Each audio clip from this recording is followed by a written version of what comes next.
Minister. What did I say? Power Minister. Energy and Green Transition. But he's also a Power Minister. So years ago, he was a Deputy Power Minister. The Energy and Green Transition Minister has been talking about how we're challenged because of a lack of fuel or oil to power these plants. So you may have the installed capacity, but if you do not have the fuel needed to power them, you cannot generate. Yeah. And so that's a conversation we'll have here on the Super Morning Show this morning. But also coming up this morning, we know that GPRTU, now they say they're reducing transport fares by some 15%. That's a good thing, and scrap dealers are saying we should give them time. They cannot reduce their prices now. That's also in the news. So transport fares coming down means that lots of people will get something back into their pockets, right? Yes, that's how the politicians say it. You put money in your pocket. Exactly. So if you were paying, say, 100 cedis, for example, you pay 85 cedis. 85 cedis. If you're paying 10 cedis, you pay 8 cedis 50 pesos. If you're paying 20 cedis, you pay 17 cedis now. Okay, so that's just simply the 15% that reduction that we're talking about. Yeah, that's substantial. Yeah, and we'll bring you updates on the flooding and related matters. We are told that 3 people lost their lives in Adenta. In fact, this dawn, the first call I got was somebody who called me to tell me that he keeps some poultry and other things in his house. Everything was washed away. There's another person who's lost almost all his property in the flooding. So we'll be bringing you updates on that, plus some other issues going around in the country here on the Super Morning Show. Illegal mining. Yeah. Coming up is the news at 6.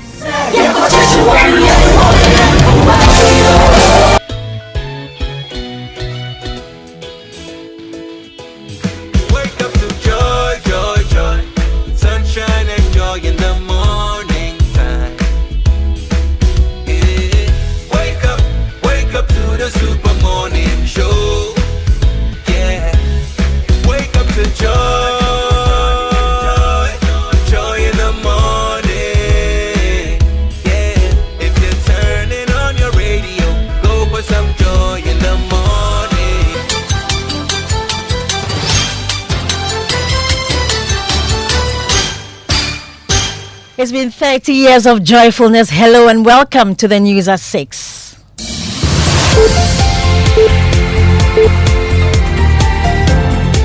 The news is live on Joy 99.7 FM and hits 103.9 FM in Accra and Kumasi. We are on Love 99.5 FM and all 16 regions of Ghana. You'll also find us on myjoyonline.com, on YouTube, X Spaces, and on Facebook. Coming up, death toll from Sunday's flooding in parts of Accra, now 4, according to NADMO. A gentleman at 25 of age who lost his life, a Nigerian. Details as NADMO urges people living in flood-prone areas to evacuate. If you know you are living in a low-lying area, it's our time to move. The climate is not what we used. Showdown today as the Accra Metropolitan Assembly prepares to evict traders on pavement, many of whom have vowed not to move. Yeah, every day, every night we are here. We are not going anywhere. And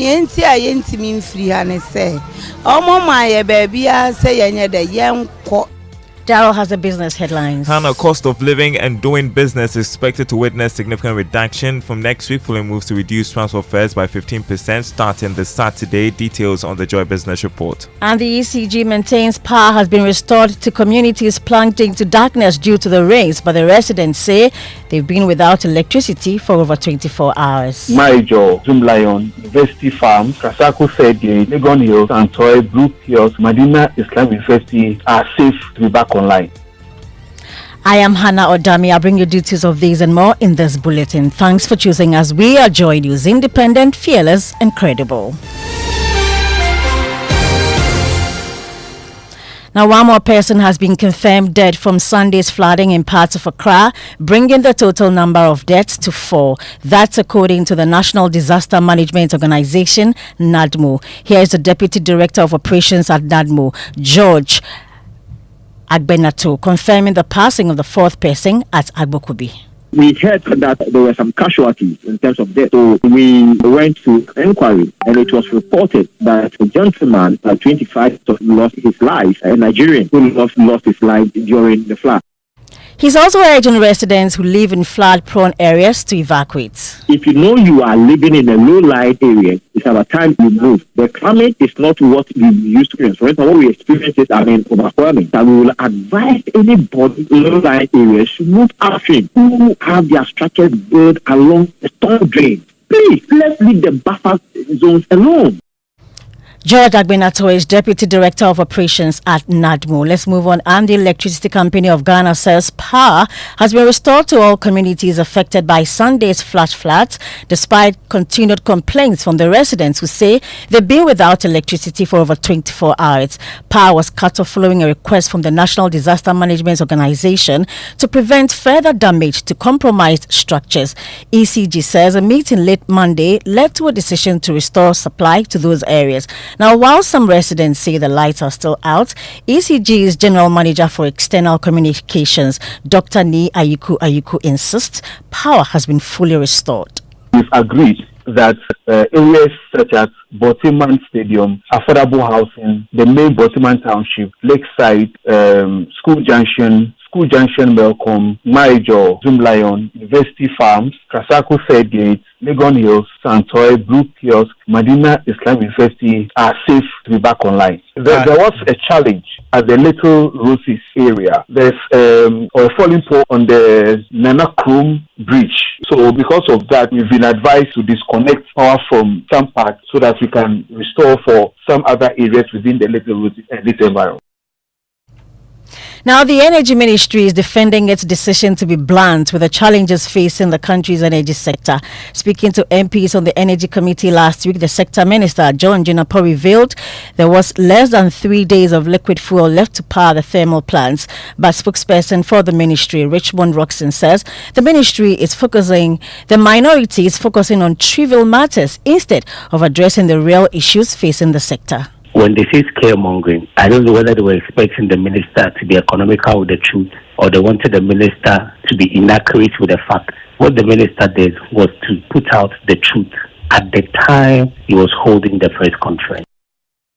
Meanwhile, government has responded to calls by the minority for load shedding timetable following the erratic power supply. And my colleague Daryl Kwao is in the studio with me with details of a statement released with regards to that. Now, tell us more about it. Well, the statement says that it is instructive to note that as a country, the current power supply capacity is adequate to meet existing demand, even during peak hours, acknowledging that the government inherited an extremely challenging distribution system. The government and the power sector players continue to take the needed steps to permanently resolve these challenges. The statement adds that the current power generation capacity is sufficient to meet peak demand, hence there is no basis for load shedding timetable at this time. Government assuring that it remains committed to the consistent provision of electricity to the Ghanaian people. Hannah. Thank you very much, Daryl. Now, persons who plied their trade on pavement in the central business district of Accra are calling the bluff of the Accra Mayor, Maxwell Alote, who's vowed to evict them today. The mayor had earlier urged the traders to desist from using the walkways for businesses or they will face the forceful eviction.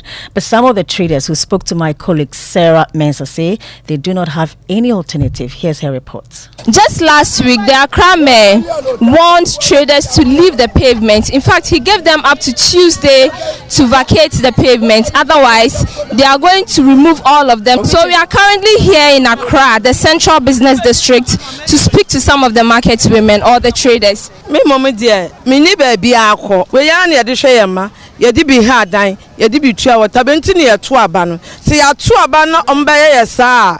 Bokoba ba, bokoba akọ. E wo se me ba. Na me be hwe se ne ye be kọ no. Minti na fie sa se yese me yemanti me ma me ba. This is going to be a real litmus test for the mayor to see whether he can deliver where others failed. Reporting from the streets of Accra, Sarah Mensah. Now let's go to the Northeast Gonja district at Jinlo Basic School specifically. Children there do not only struggle to learn, they do so in conditions that can be described as unfit for animals. In this desolate place, there's hope for a better future being slowly swept away. Emmanuel Jivenu has more in our education series, Crumbling Start. It's Monday morning here at Jinlo Basic School, but do not mistake this for a livestock farm. The goose get access to the classroom, defecate around the place and spoil all the classroom. And the children are, you can see, they are sitting on the ground. Over the weekend, a goat gave birth inside this very classroom, where children are expected to sit and learn. Blood stains and fresh droppings remain on the bare floor. The children only sweep and sit on the bare floor, ready for lessons. There's many things that comes out of this good physics and lessons, but we've lodged a complaint to the district assembly, and up to now we haven't heard from them. Several high-profile visits have yielded nothing but empty promises. We were asked to apply for 8-class unit block, for which we did. But up till now, we've not heard anything. I don't think an MP or DC or the president, any of them will allow their wards to come and sit in this. Every child deserves a fair start.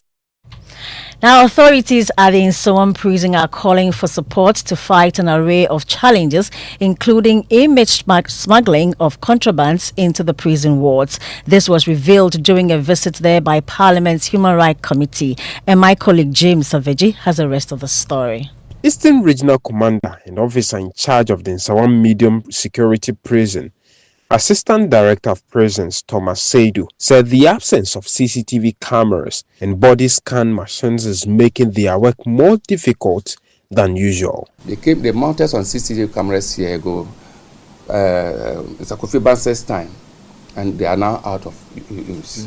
So it is very difficult for the officer in charge and the regional commander to sit here and be able to know what goes around here. Smaller phones, what they call the YAM phones, they can insert a human rights until you suspect the fellow highly and you send the fellow to a hospital. You cannot just insert to get it.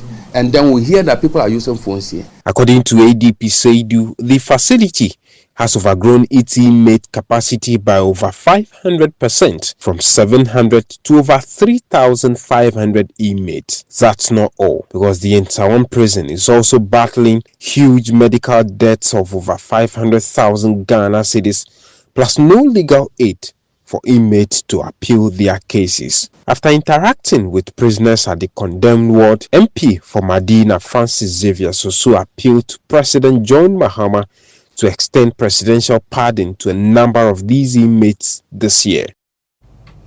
And just before we go, customers of defunct gold dealership firm Men's Gold have petitioned President John Mahama for bailout of their locked-up investments. This comes after the Court of Appeal dismissed an application by CEO of Men's Gold, Danapia Mensah, popularly known as NAM1, for staying off proceedings in the ongoing criminal trial. Speaking to Joy News after court proceedings on Monday, the spokesperson for the customers said they are positive the presidency will intervene on their behalf. And with that, we end the news at 6 with me, Hannah Odame.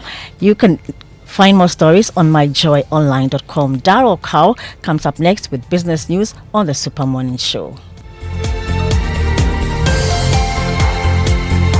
Oh, jump on now. Go, the go. Google me. At what time when you come back, we are not hear the sound of your car? Why you buy new car? No, I not change my car. It be the same ride. It be the fuel way I change. Way one shouts it. Ever since I started using the all-new Excellium Premium Fuel, fortified with 3-in-1 action. Oh, Joe, now my car they run like electric car. No, it's so. This is the type of fuel where they want to. Cause now engine they your childhood friend gets more from APSA. Your favorite uncle gets more from APSA. Your roommates cry gets more from APSA. Digital solutions get more from APSA. Rewards be bring get more from APSA. 5-star treatment get more from APSA. Preferential rate get more from APSA. Easy banking get no on the APSA. Instant loans get no on the APSA. Bank papa party get no on the APSA. FTK accounting get more from APSA. Yes! Join thousands of APSA customers enjoying priority treatment, preferential rates, amazing rewards, and seamless digital solutions to help you write the next big chapter of your story. Sign up for an APSA account today and get more. Your story matters. APSA. Reliable, check. Comfort, check. Strong, check. Tough, check. Tried and tested, check. Affordable, check. Comes in so many colors and sizes, check. Suitable for domestic and industrial use, check. choose quality, choose Syntex tank. Available nationwide and comes with 7-year warranty. And remember, Syntex tank is a caring brand too. Syntex tank, a strong, a tough.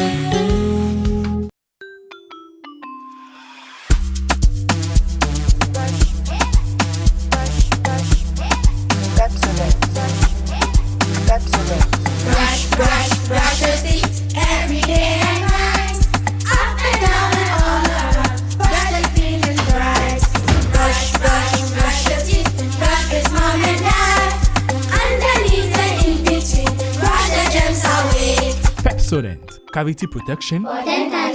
This advert is FDA approved. The EcoBank Joy News Habitat Fair 2025. Dream it. Own it. Live it. Coming soon.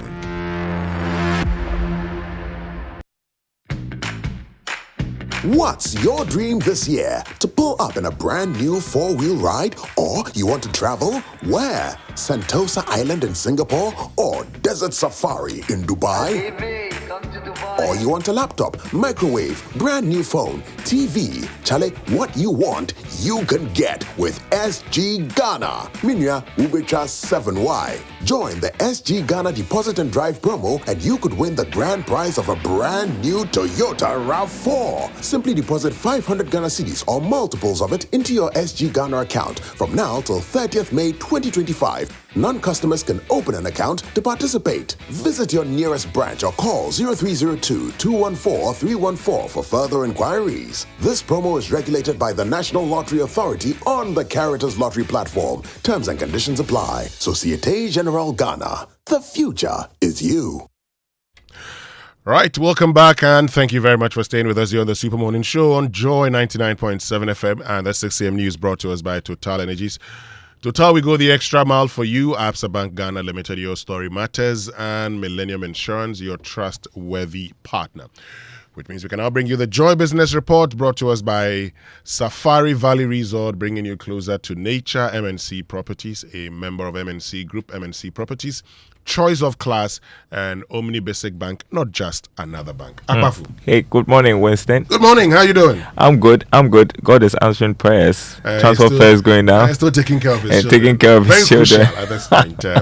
Yes, a reduction in transport, and it's a very significant thing. Yeah, 15%. 15% is very significant, and this will lead to a reduction in inflation, and people would have, more. They will have disposable income. They can do a lot more things. So it's good. Yeah, isn't that what people have been asking? We want to see this reflect in our pockets. So that's the whole idea. Hopefully, they'll feel the impact of the city's appreciation, translating transfer fares, going to market prices going down, stuff like that. We keep watching.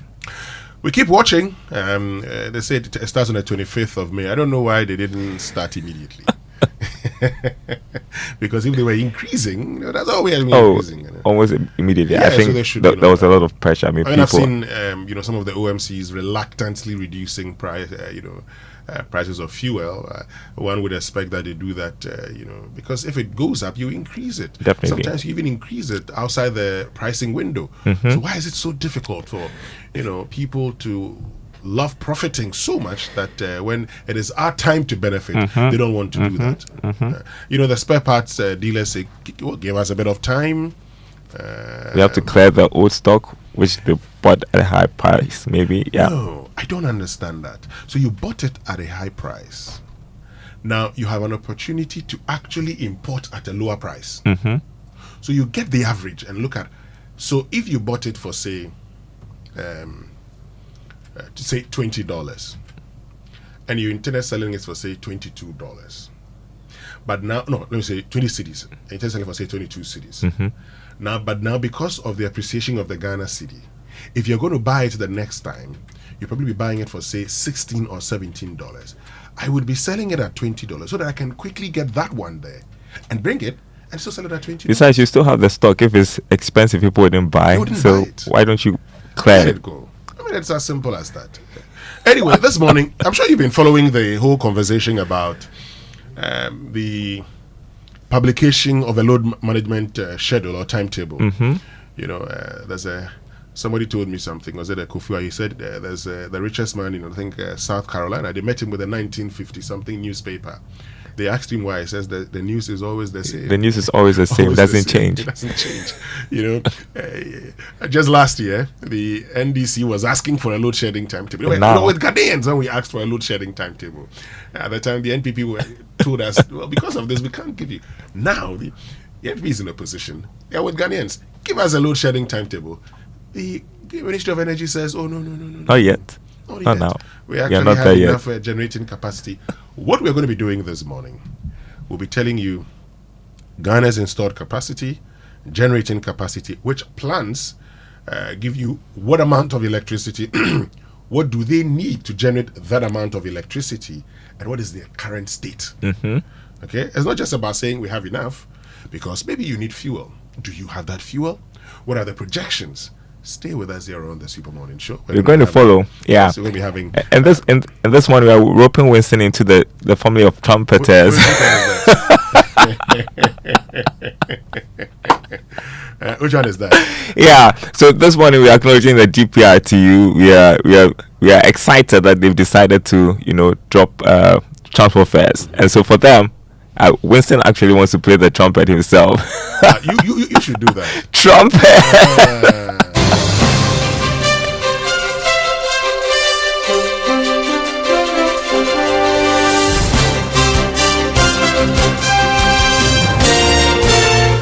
And coming up this morning on the Joy Business Report, cost of living and doing business expected to witness significant reduction from next week following moves to reduce transport fares by 15% beginning this Saturday. Also coming up, Bank of Ghana expresses commitment to review cash reserve ratio for commercial banks. Development expected to impact on fresh lending to businesses and operating of foreign currency accounts. Plus, new board chairman of reconstituted Securities and Exchange Commission board, Dr. Joanna Nienchi, describes his appointment as part of measures to implement reforms introduced in Securities Industry Act 2026. Details coming up.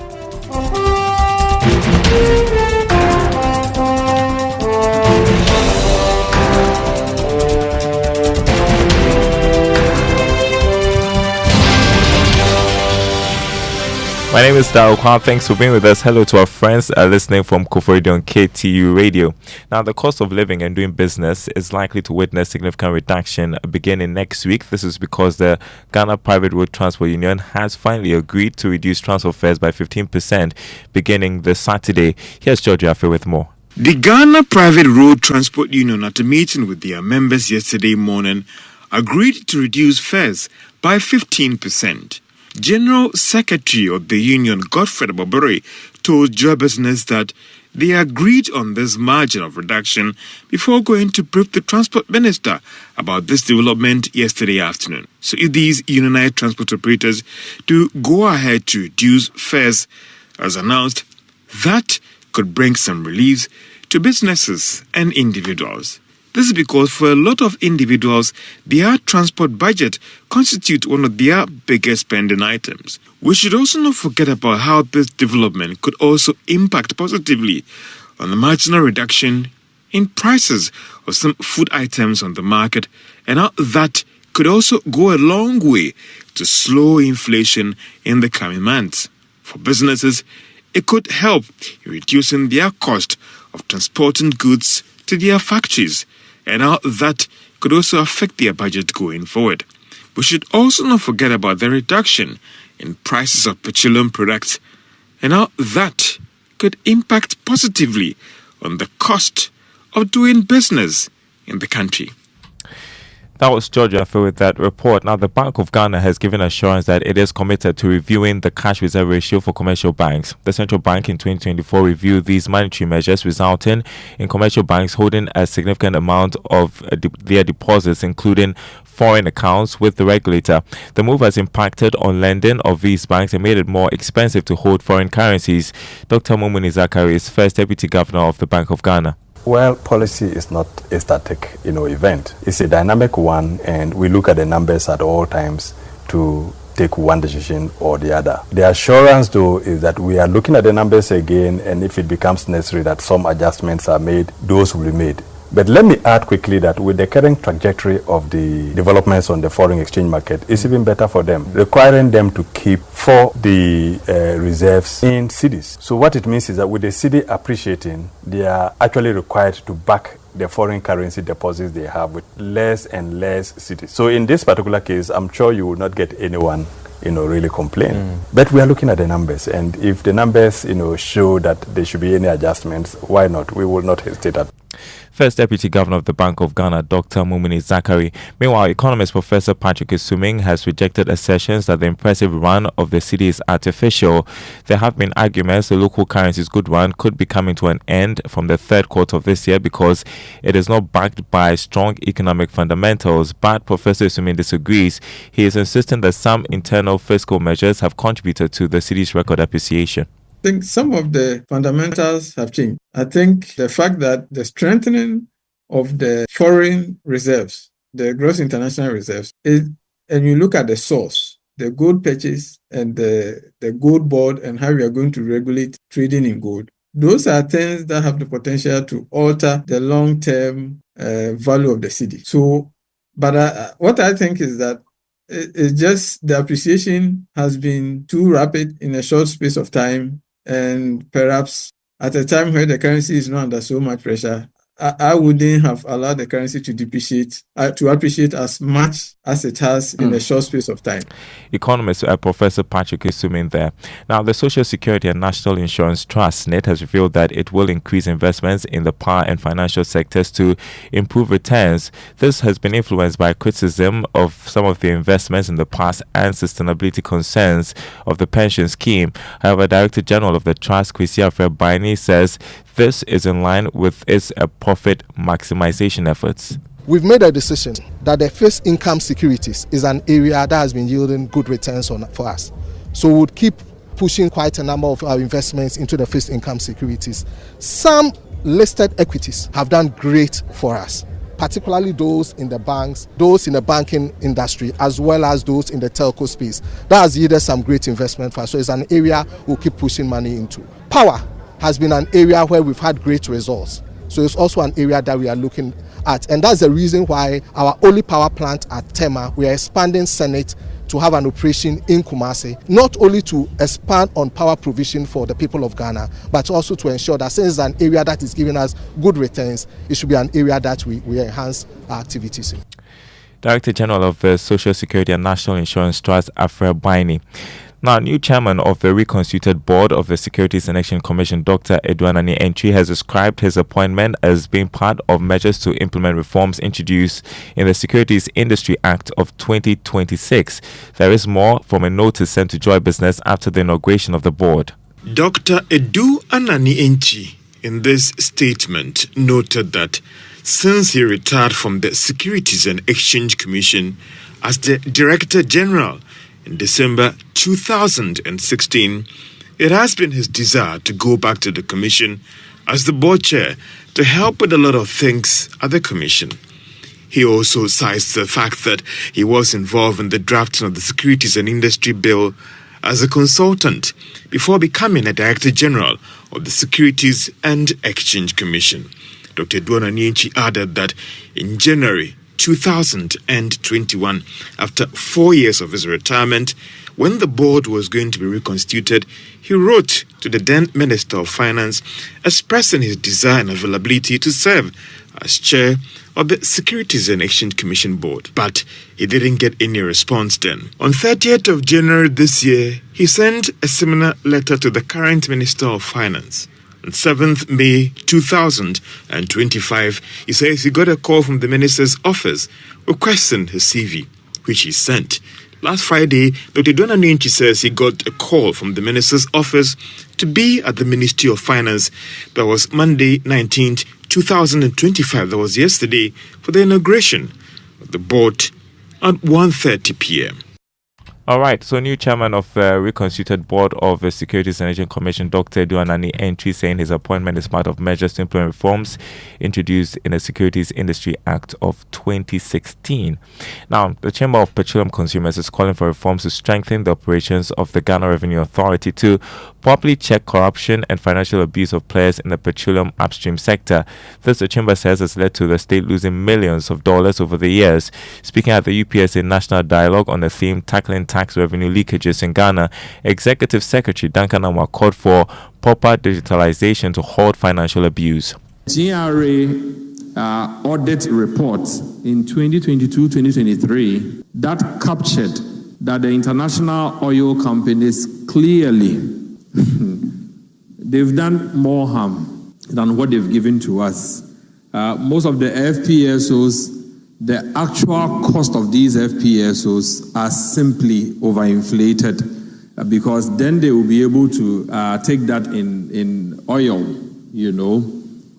which we should have been able to sell and be able to collect taxes for.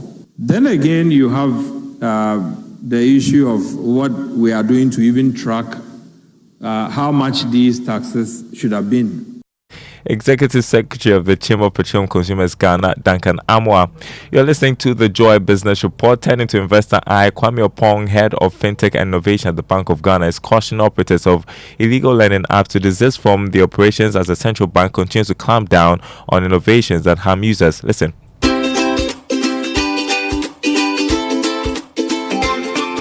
Nothing should be coming into the country that somehow jeopardizes the livelihoods of individuals and businesses. And particularly, there are several kinds of innovation. Let me give you an example.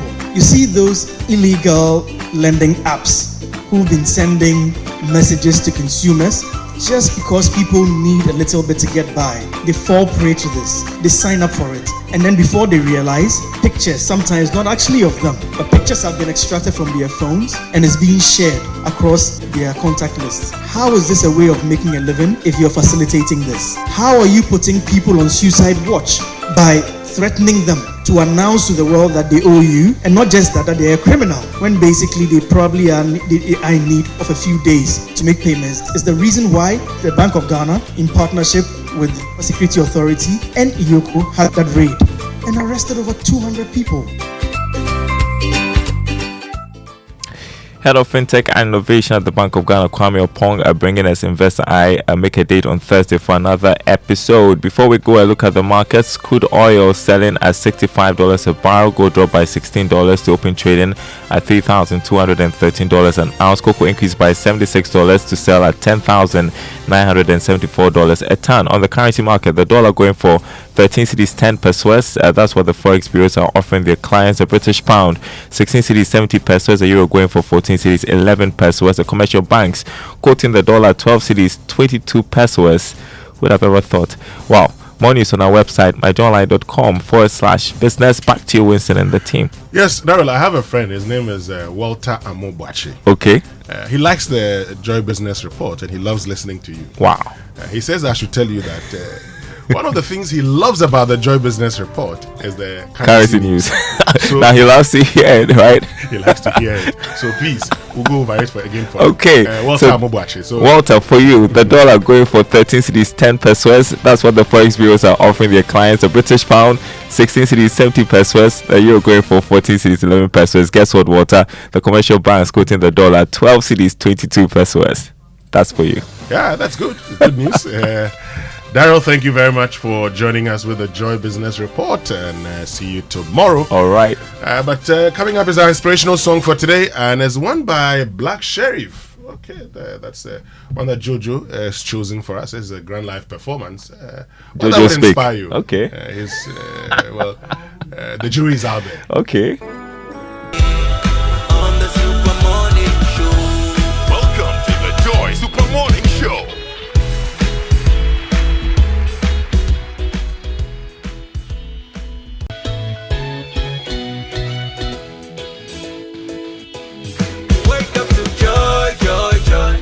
Sunshine and joy in the morning time.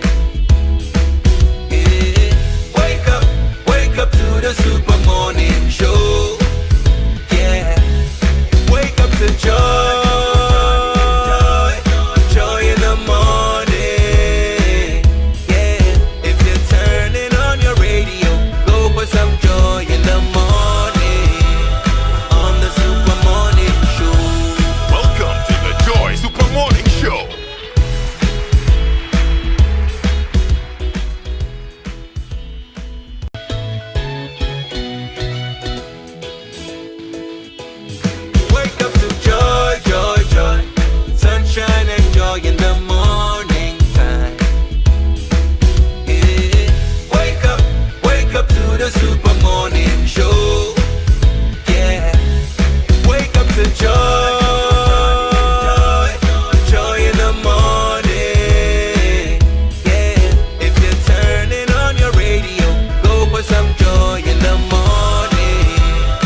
giving us one that is expected to inspire us on this Tuesday morning here on the Super Morning Show. Good morning again, Kojo.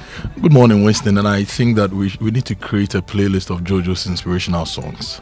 So every week we create a playlist of that and share with listeners. Yeah, that'd be nice. He's doing great at giving us. Well, I've seen some improvement in his choice of songs. Not a bad one.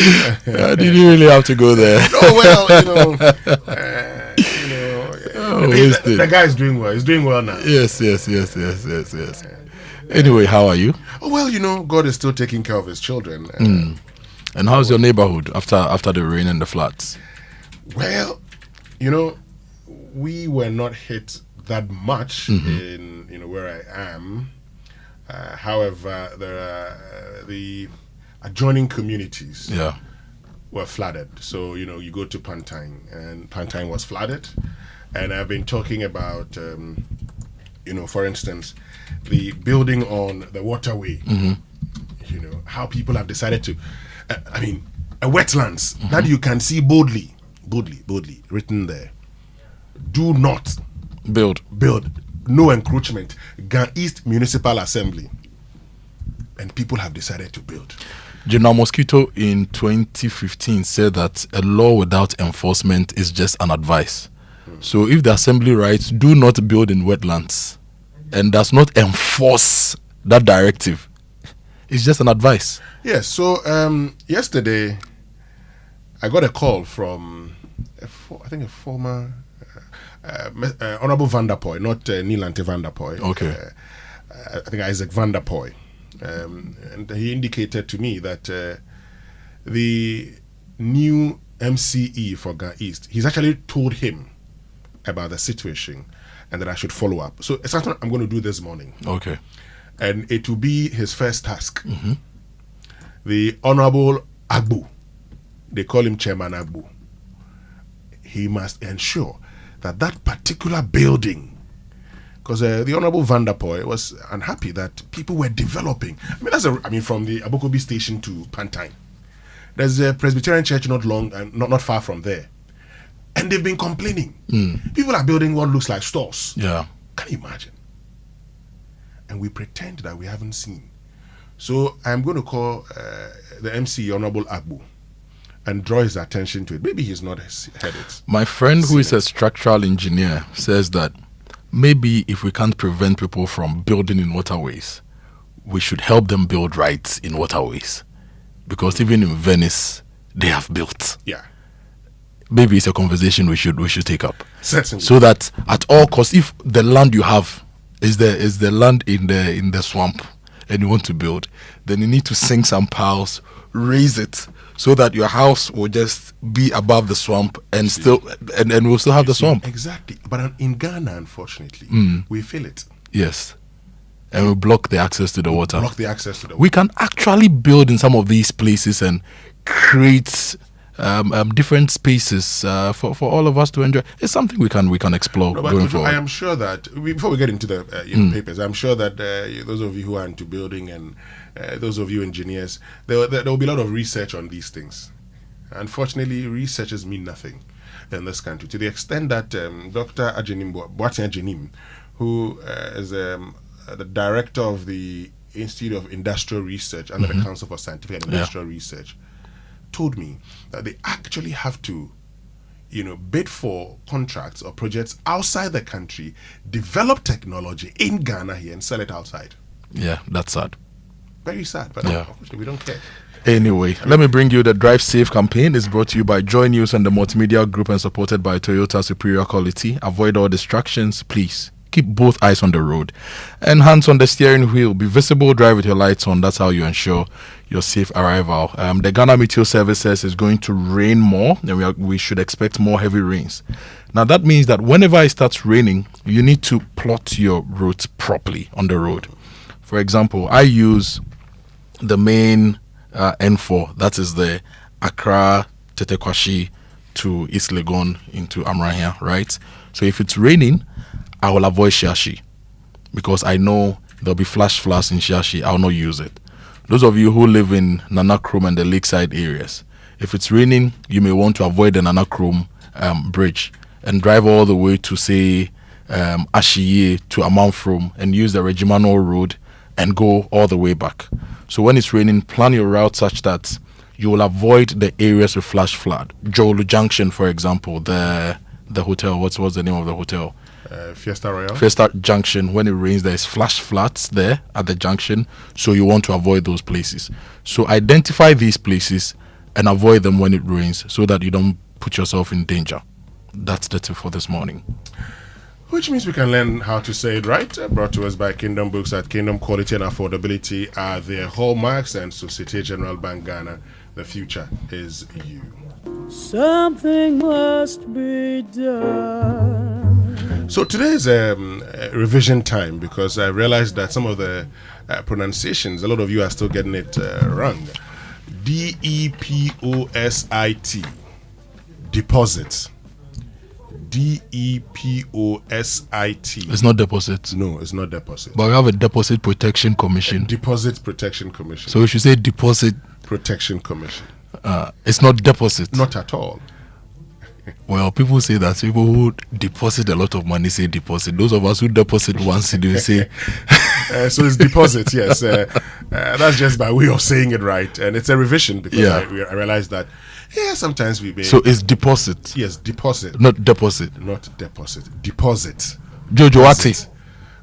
Don't say deposit. Don't say I'm going to deposit the 2 CDs in your Momo. You cannot say that. So it's deposit. Deposit. Okay. Yes. And that's how you say it, right? Which means we can get into the newspaper review now, brought to us by Syntex Bank, strong, tough, and Access Bank, more than banking, and Kel Charcoal Toothpaste, happy smile. I'll start with the Ghanaian Times front page. Floods hit Accra again. 4 die. 3,000 houses affected. Cars swept away. And there's a photo of Odona Sahara in Adabraka. It's a sight I've seen every year when it rains. And there's a photo of the finance minister on the front page, Dr. Atufos, and CD, now standout performer among global currencies. We'll bring you a headline of the former vice president saying that the CD's performance has nothing to do with this government. It's on my journal. I will bring that story to you later. 200 education support personnel exit every month without replacement. This is still. Yes, 200 support personnel exit every month without replacement. Talking about people exiting without replacement, last week at the Constitution Review Commission hearing, the GBC boss said that over the past few years, they've lost over 700 staff and they've not been able to replace them. Wow. And he was using that to make a case for better funding for public broadcasting. Now, back page of the Ghanaian Times, joint fight against illicit drugs, NACOC boss urges chiefs, and 200 youth at Medina acquire entrepreneurial and vocational skills. Now, the Daily Graphic for this morning says, enact policies for processed foods to combat NCDs, experts demand of government. So I will bring you details shortly. Recruit more education support personnel, Tewu tells government. So that's in relation to the story you read earlier. And lead in fight against corruption. ICAG charges members. Collection of property tax to be decentralized. That's according to the minister. And back page, SSNIT pursues digital agenda for informal sector. And Anglican Women's Fellowship donates to Accra Psychiatric Hospital. I like the bit about the property taxes because I believe that the state can easily collect over 1 billion Ghana cedis in property taxes and not actually burden property owners if we do this right. And we have some thoughts to share on that with the minister. Now, if you check the Hawk newspaper, the minority MPs are here. Our people are drowning in darkness. This is actually NDC MPs. It says our people are drowning in darkness. NDC MPs decry worsening power crisis. And there's a photo of Richard Kwame, Sefe MP for Anlo, Engineer Yagomado MP for Akana, and Albert Tetenyakoti MP for Yilo Krobo. You mentioned the minority were asking for a timetable. And the same paper has the Minister for Energy here, and they're asking, where are the missing ECG containers? Where are they? That's a big question the Hawk is asking. Well, the Economic Times economists propose forex rate controls and other measures to sustain CD's gains. Comes to the photograph of Professor Peter Quarty, Director of the Institute of Statistical, Social and Economic Research, Price reduction, consumers clash with traders over 60-day grace period. So the traders are asking for a 60-day grace period. One of the things I would want, I would want to see a reduction in, say, the price of wheat bran and rice bran. Maybe wheat bran, but not rice bran now. Well, yes, wheat bran, yes, wheat bran. Because that is important. Yes, I mean, but you see, even for the rice bran, using at 85 cedis, where I buy it at 85 cedis, beg your pardon, it weighs 35 kilograms. So that's better. The wheat bran at 95 cedis weighs 25 kilograms. You know, if anybody had told me 5 years ago that Winston will wake up thinking about wheat bran, I would not have believed it. I thought you were all about the economics, accounting. Now you are a farmer and you're talking about wheat bran every morning. Now I have a better understanding of what farmers go through. See, now when you're doing the pricing, you understand, because you just can't wake up and increase the price of pork overnight. Nana Kafra. Charlie, you have to. So sometimes when you come and we tell you that the price now costs, you must understand. Customers Energy pledges $2 billion investment into Ghana's flagging upstream oil industry is also on the front page of the Economic Times, which means we can bring you there's BNFT. Let me bring you the BNFT. Central Bank tightens liquidity, absorbs 79.8 billion Ghana cedis in 4 months. Shallow markets, limited alternatives, hindering pension fund growth. And this is a big deal, how our pension funds can invest, get the right returns, and make sure they take care of us when we go on pension. Charlie, how are the funds being invested? What opportunities are here locally? Are they investing externally? Well, could they do better? I think one of the challenges with our pension funds is that a lot of it has been invested in government bonds, government securities. Some have gone into real estate and the hospitality sector or industry. Unfortunately, we do not go into... So, for instance, Dr. Daniel Sedo, there was a presentation he did the last time, in which I agree 100% with him. SSNIT, can actually decide that they want to construct a 10-lane motorway and toll it. Yep. The government can actually ask SSNIT to actually dualize the Accra-Kumasi highway and toll it and get their money back. The government can ask SSNIT to dualize Accra-Takrady, toll it and get their money back. I'm sure we will all not have a problem if we are doing 2 hours 30 minutes on Accra-Kumasi Road and paying some 20 cedis toll. It actually enhances productivity, reduces your fuel consumption, and saves you time. Exactly. Unfortunately, you've had people coming into this country, petroleum companies who are exploring petroleum, coming to this country, petroleum exploring companies, who are supported by pension funds. Their country would give their pension funds, so they are investing in it. It's a long-term investment. Yeah. The belief is that we'll make gains. So even in our oil space, we could have used some of these pension funds to invest in local, and some of the foreign companies took stakes in there. So our pension funds should be engaged in long-term investment. Should they give you money to buy wheat bran? Oh no. That one, the banks can give me money with a 1 or 2 year moratorium. So that we can buy that. Let me give you some other headlines from the BNFT. Gold for oil policy, how BOG lost billions. That article is here. And price trap, when the cedi rises but prices refuse to fall. It's an interesting article on page 5 of the BNFT. And match pay with productivity. Austin Game is urging employers. Great. Let's get to the online news review, and it's brought to us by Zenith Bank in your best interest and Goil Good Energy Goil. Because what's on my journal line? Yes, Ghanaians rarely choose first timers. Baumia banks on 2028 comeback. Still on Baumia, NDC has no policy behind cedi gains. Baumia dismisses credit for currency stability. And there's also another story that says, I am sorry. Baumia apologizes to NPP members over 2024 election defeat. Good news for all of us. GPRTU, GPRTU of TUC, GPRTU of TUC. They are ready to reduce transport fares by 15% effective May 25. Around that time, most people would have been paid and they will still be paying less for transport. This is good news from GPRTU. Ghana's power paradox: thermal energy surges, but debt to IPPs and fuel suppliers hit $2.5 billion. Number one hints at going to Supreme Court after losing stay of proceedings at Court of Appeal. And Baumia says, if not for gold for oil, our economy would have collapsed. National security officials storm Lakeside after Sunday's deadly floods. We are told that about 3 people lost their lives in the Denton area. And Ghanaian economy has not realized the full benefit of our gold resources. This is Ato Forcing lamenting. If you go to citynewsroom.com, transport fares to drop by 15% effective May 24. We can't reduce prices now. Abosi Okai spare parts dealers.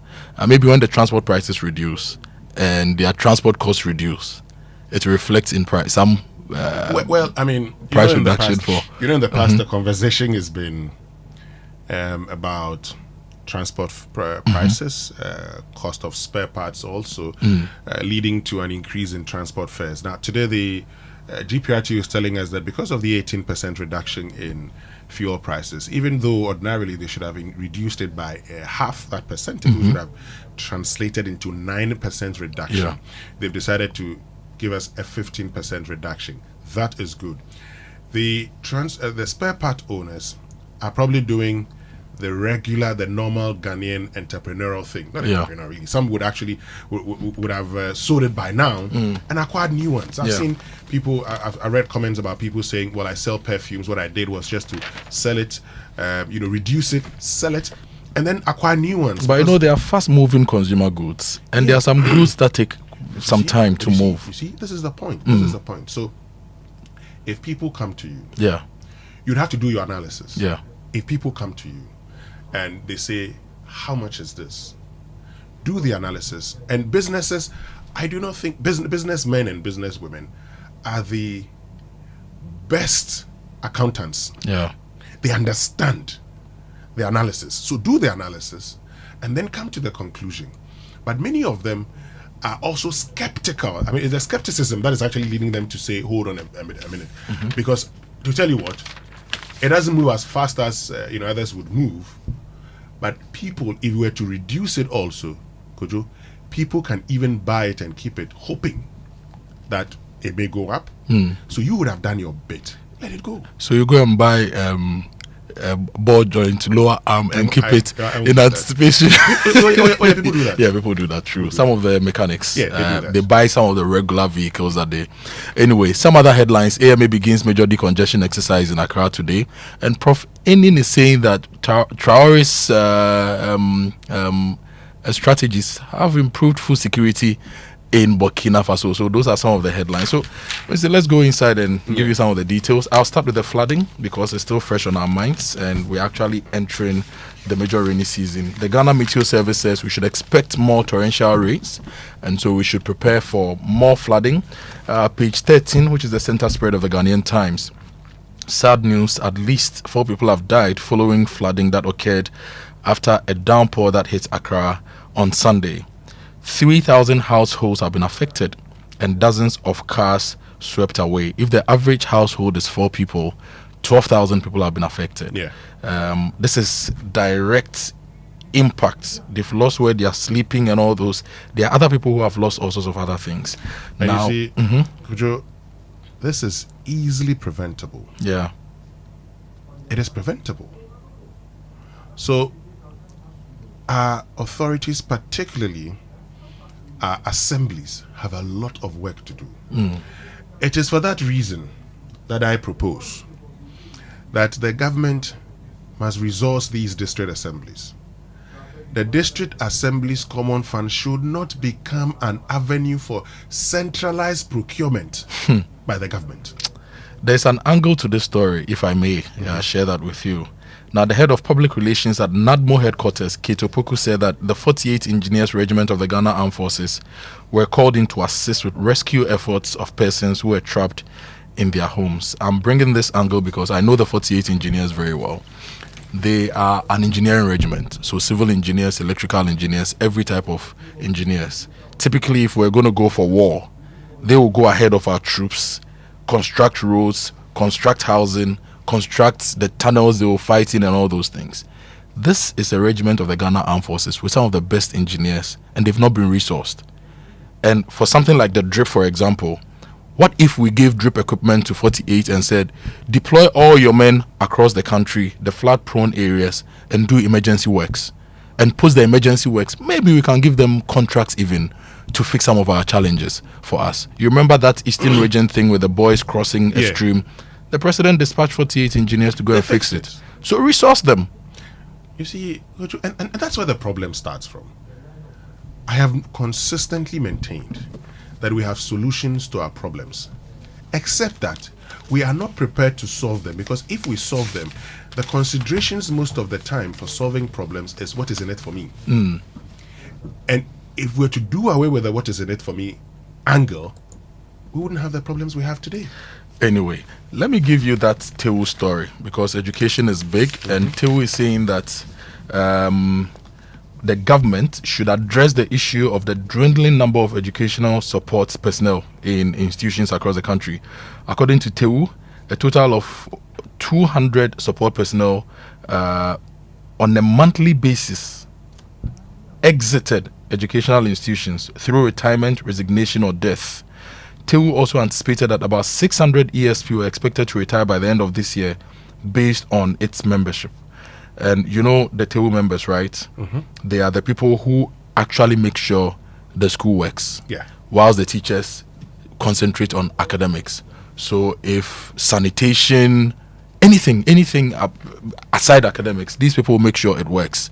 And if you are losing 200 every month, are we rehiring people, replacing them?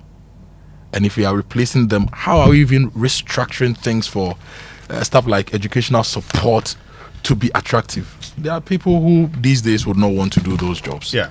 And it's a big deal. We need to work on it. See, so let me get to the daily graphic. That's a big story. And because enact policies for processed foods to combat NCDs experts demand of government. And we're told that the country needs robust policies to safeguard the food environment from excessive intrusion of unhealthy processed foods. A former nutritionist of the Food and Agriculture Organization has said. Professor Anna Latte, now an adjunct professor of nutrition at the University of Ghana, said the processed food has very high sugar, salt, and fats that contributed significantly to the upsurge of non-communicable diseases such as diabetes, obesity, hypertension, heart diseases, and certain cancers in the country.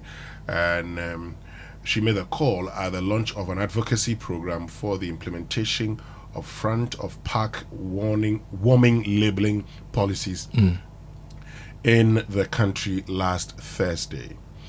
And look, if you speak to the nutritionists and food scientists, this is one of their major concerns. Even some of the processed foods that we eat in this country.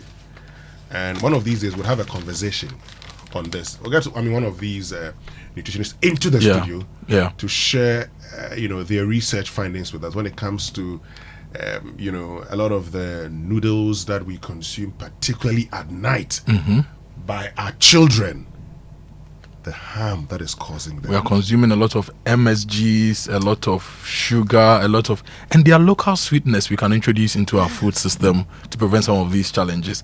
Now, I'll bring the CD to you, Winston. The finance minister says that the CD is now one of the standout currencies globally. And we've all seen what is happening to the city, right? And we're all excited about it. He was speaking at the inauguration of the governing board of the Gold Board, and he acknowledged that the city appreciation rally stems from a robust policy framework underpinned by synchronized monetary and fiscal measures, as well as a favorable global context. And he noted that the central bank, in collaboration with the Ministry of Finance, has adopted a stringent monetary policy complemented by aggressive liquidity sterilization, whilst the ministry had implemented a disciplined fiscal stance anchored around prudent public finance management. You know what Baumia is saying? Says NDC has no policy behind the CD gains. All this before I've read, basically, atoboa. That story is on my show. Let me read the Bawumia angle. Okay, you read the angle. Yes, I'm sure we'll come back after the BBC news. Yes, former Vice President Bawumia has dismissed suggestions that the NDC deserves any credit for the recent gains of the city. Yes, he insists that the government has not implemented a policy that could have contributed to the city's performance. And there's another story of Bawumia you can check out on my Joe Online. He says he's sorry. He's apologizing to MPP members over the 2024 election defeat. I think what Bawumia should also be doing is apologizing to Ghanaians for some of the policies of his government that hurt Ghanaians. Anyway, let's get to the BBC News brought to us by Fidelity Bank. Believe with us. I Investigates, Thursday at 1:30 and 8:30 GMT. Or listen now at bbcworldservice.com. Business Daily is in 30 minutes. Countries around the world are planning to build dozens of new nuclear reactors, but is atomic power the solution to generating more electricity across Africa? Would the continent's lower-income economies find renewables like solar to be more cost-effective? This is the BBC World Service, the world's radio station.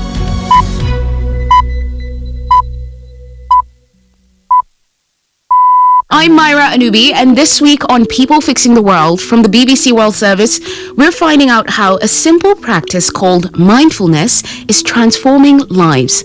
We'll start at a school in America that's seen a big change since they replaced detention with yoga and meditation. Everyone's looking at us like we don't know what y'all are doing, but keep doing it, because they could see the transformation occurring in the kids. They could see how the kids that were starting fights were now the ones that were breaking up the fights. From a school in America to a maximum security prison in Kenya that's using mindfulness techniques to reduce prison violence. Mindful leaders, we were able to understand the inmates, and the inmates were able to understand us, and the discipline in the prison was able now to have a paradigm shift from the chaos that we used to have to a very calm institution.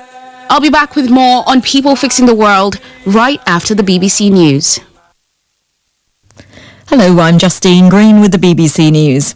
Medical workers in Gaza say airstrikes overnight killed at least 38 people within half an hour as Israel presses ahead with its renewed offensive against Hamas. Earlier, the leaders of Britain, Canada and France condemned the military operation.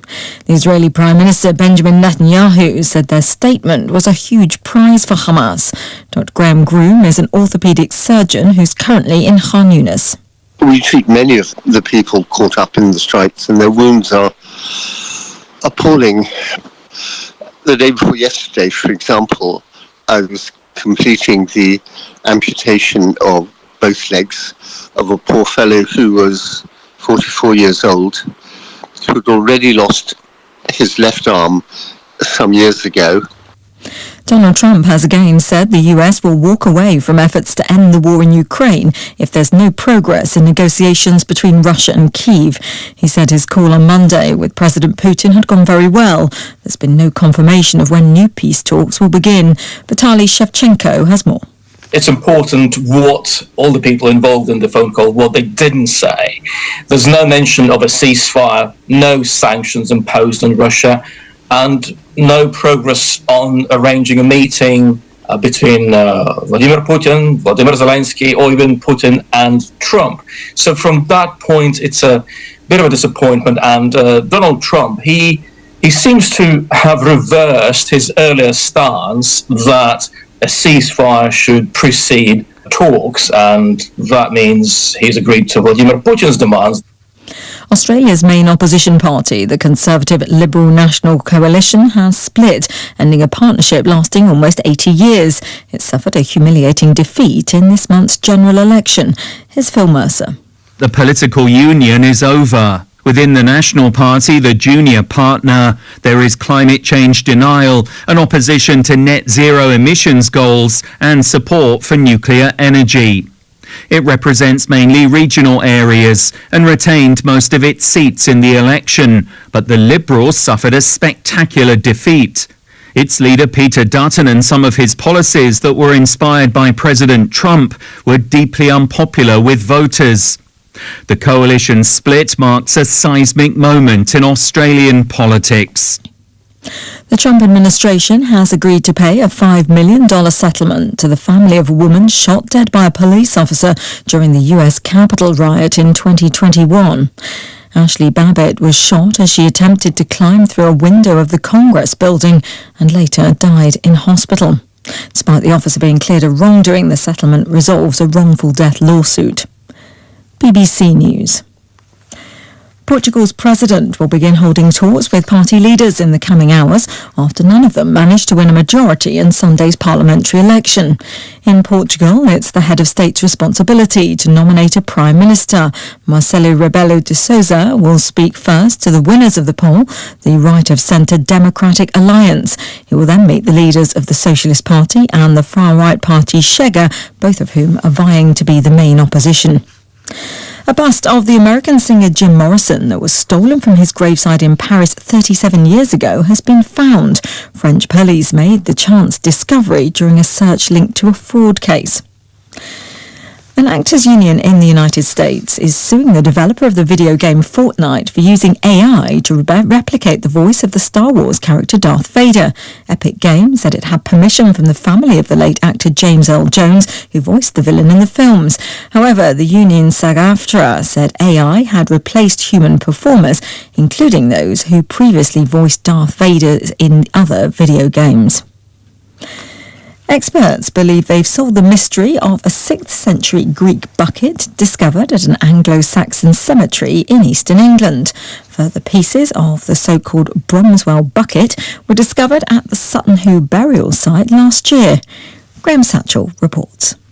It's thought to have been made more than 1,400 years ago in Greece. Experts have been puzzled as to why it was buried. But now, cremated human and animal bones have been found on the base, confirming the bucket's use as a vessel to contain the remains of an important person. The latest discovery confirms the extraordinary strangeness of Sutton Hoo. Ship burials, horse burials, and now an object from the southern classical world containing the remains of an Anglo-Saxon cremation. BBC News.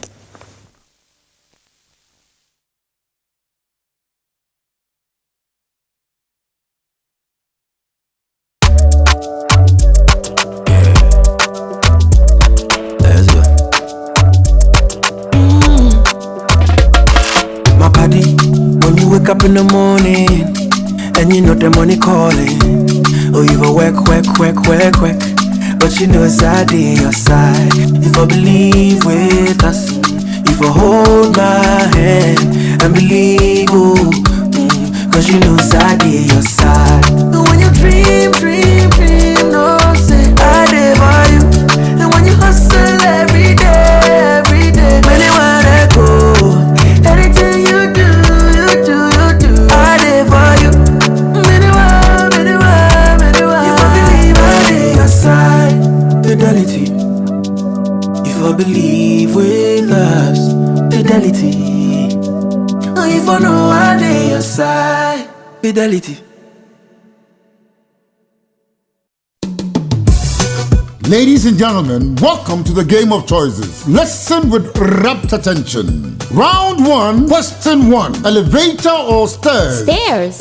Now the second question. Less than 4 hours or at least 6 hours of sleep at night? At least 6 hours of sleep. The last question. Yomi yogurt or... Yomi yogurt, of course. Oh, I'm not done. No need. That's my choice. Yomi yogurt. Life is full of choices. Always remember that the choices we make today shape our tomorrow. Whether it's a morning start, a midday snack, or a dessert, our delicious Yomi yogurt is here to nourish you. Yummy, a nourishing choice. This advert is FDA approved.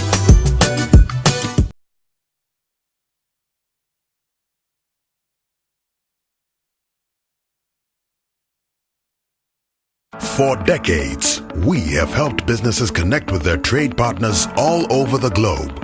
From Ghana to Burkina Faso, Côte d'Ivoire, Benin, Togo, Senegal, China, Morocco, France, Netherlands, and many other countries.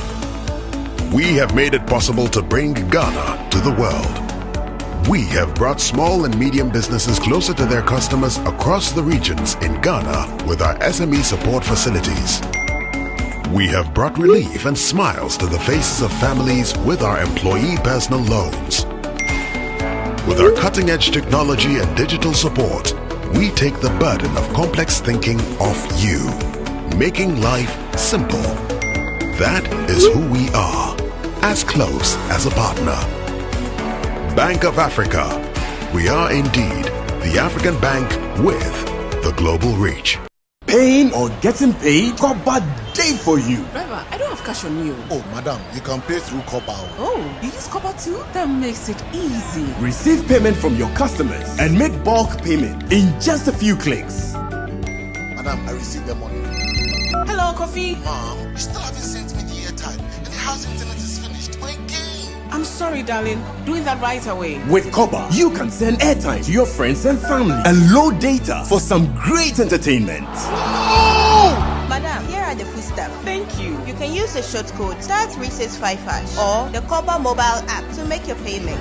Get a designated short code today and start receiving payment with real-time visibility into all your payments with Copper. Pay your suppliers and staff in just a few clicks. For more information, call 0200-404010. Copper, there you click pew and you hear pew pew. Transaction done.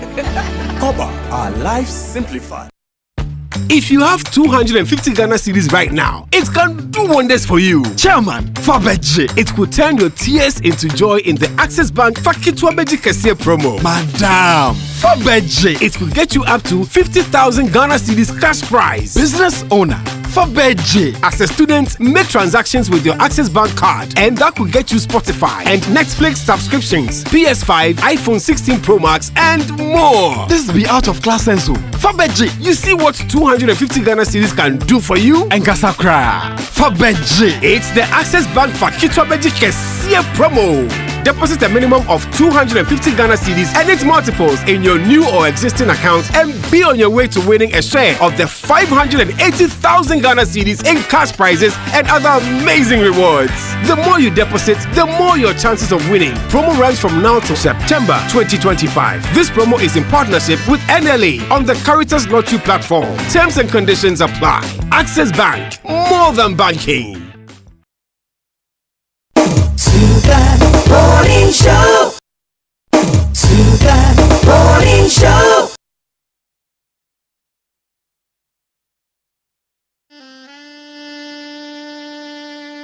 Coffee in your cup and joy on the set. The Super Morning Show is always the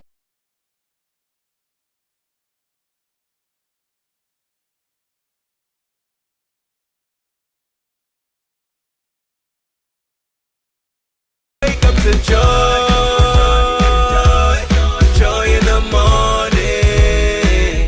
Yeah, if you're turning on your radio, go for some joy in the morning. Show on Joy 99.7 FM. It's 12 minutes past 7. My name is Kojo Akoto Boateng. I'm here with Winston Amoah. And as you all know, there's decongestion exercise going on in Accra today. Kumasi has also planned decongestion exercises. I believe other areas will be carrying out decongestion exercises very soon as well. How do you feel about it? This is something we've been doing year on year. If not year on year, every now and again we try to decongest, but we are still congested. How do you feel about it? What do you think we should do? How should we approach this? Your thoughts are welcome on the show. 055-1111-997. I'm still here with Winston Amoah, and we have our colleague James Aveji on the line from Accra Central to give us updates on the decongestion exercise. James, good morning. Good morning, Kojo. I hope you're well this morning. Yes, sir. Tell me where you are and what's happening. Well, Kojo, as I speak, we are in the heart of the Central Business District here in Accra, where the congestion exercise started about some 45 minutes ago, starting from the Tudu area, right besides the AMA building itself, went through Tudu, through the Tudu station area towards Mokola to the Rollins Park, and now we are between the Rollins Park and the Timber Market here in Accra. And so the task force, the AMA Special Task Force, has been helping the traders, I would say, for those of them who still have their trading wares on the shoulders of the road. It would be interesting to know that the information or the instruction or the directive from the AMA has sunk in a bit with most of the traders. You would, and listeners who may not know, usually by this time of the day when you come to the CBD, it will be difficult to even find a walking space on the street, talk less of cars moving freely on the road. But as of this morning, the road is so free, 2 cars could move side by side, which is quite an interesting one. And so just a few number of the traders still have their wares on the pavement of the road. And so for those people, the task force has been advising them and insisting that they move their wares off the pavement of the road. And so that's what has been happening now.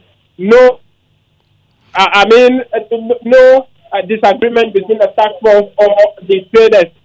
The leader of the task force is giving some updates. Let's take that, and I'll give you the rest of the briefing. Okay. What is coming ahead of me? So I'm fully prepared for anything ahead of me. So far, nothing. So far, no. You know why? Even people hate Jesus Christ. Yes. They don't believe in Jesus Christ. And it's this for God. So everybody can know him. But do good. That in your heart, that is good. So I'm fine. When people will say, I don't care. Your people are stuck.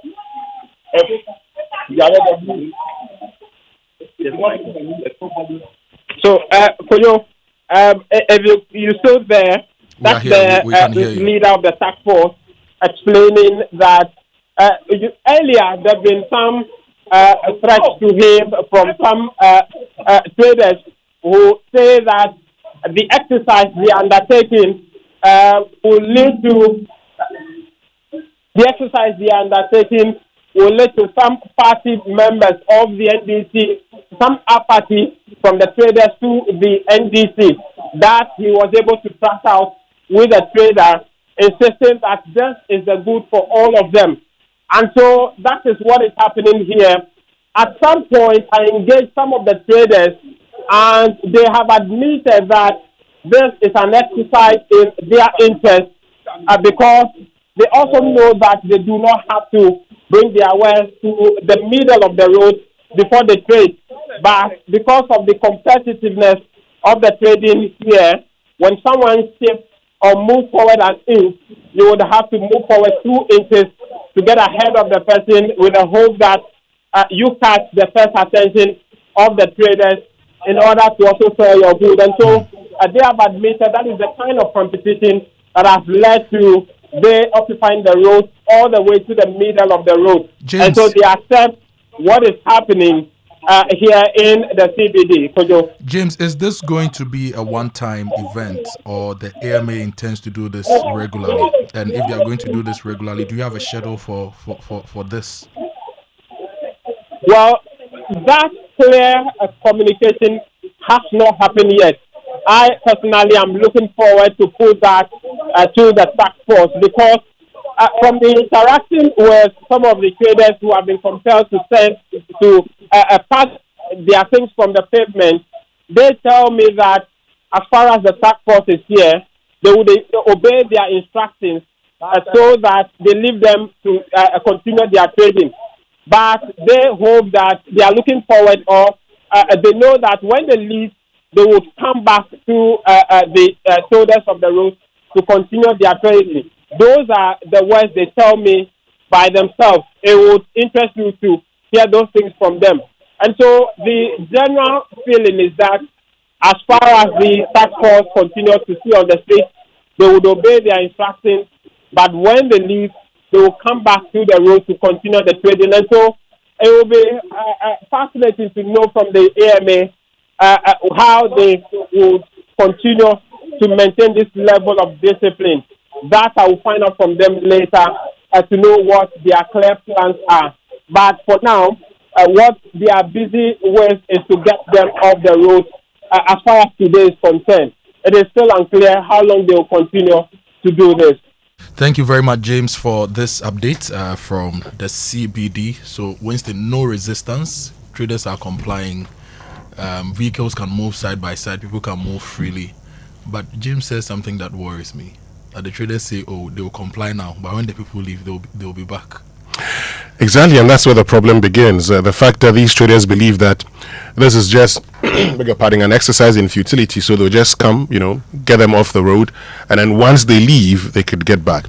We've tried several things. We've tried a pedestrian shopping mall and everything just to get traders off, the streets, and they still will get back to the streets.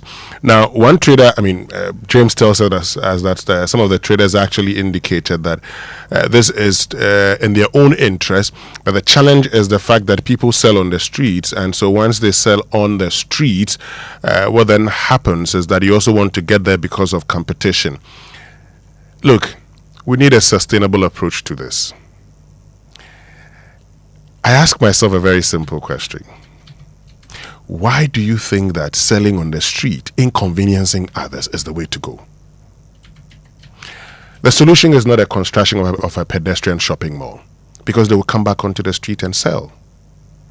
The solution is making sure that people will sell in marketplaces. If the market is congested, you decongest the market. And so if people say they cannot find spaces to sell in wherever they find themselves, which is not the situation, and that's would want to get onto the street, there are other markets in Accra where they can go and sell. And if you want to sell in a market, the shed within which you sell, you must pay for it. Because that's the only reason why you're charging me for whatever I buy from you. So for now, I think we may have to sacrifice and enforce this to make sure that the city guards that we've employed, and I've been paying them, they must ensure that these people don't get back. Of course, the problem is that for how long can they be on the streets ensuring that people do not sell? For these city guards, they can make sure that they do that. In the past, we had called them the Abaye syndrome, because then they hear Abaye, then they start picking up things here and then moving on. And then we said we're going to construct a pedestrian shopping mall, because the feeling at the time was that they didn't have a place to sell. But I say they have a place to sell. It is just indiscipline, our attitudes. You heard James say that some of the traders say that, because people have come to sell on the street and they also need others to buy their ware, they've decided to come and sell on the street also. Let's be disciplined for once. Back in Kumasi at the Central Market, my mom used to work around the Central Market sometimes.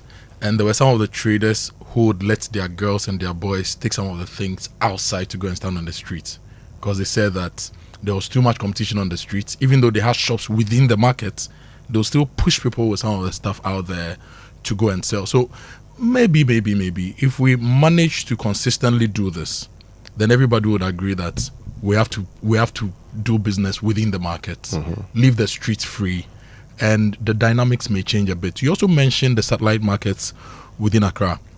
I don't think we have enough market infrastructure though. We do have some good markets, like the Adenta market. I love the place. I like the structure and how organized it is. But if we want to promote some of these things, we also need to have infrastructure to support some of these things. If you go to Domain Market as well, it's a beautiful market. It's a large market, but they don't seem to have the infrastructure to support them to enable us buy food in a safe way. You see the way our food is, right? You go to buy veggies or you go to buy yam and other things, and sometimes you're on the floor. You go to buy fabric, and it's been handled in such a way that, so we need to put some of these infrastructure in place to enable us do better. Exactly. And look, we need to just do this. The people, the traders themselves, must actually institute a positive peer pressure by compelling their people not to sell on the streets. Secondly, so if you sell on the street, within the group itself, they must make sure they should institute a tax force that prevents people from selling from this on the street. Because not everybody can get onto the street. If you all get onto the street, you become a nuisance. Secondly, now hawking on the streets and littering them is prescribed by law.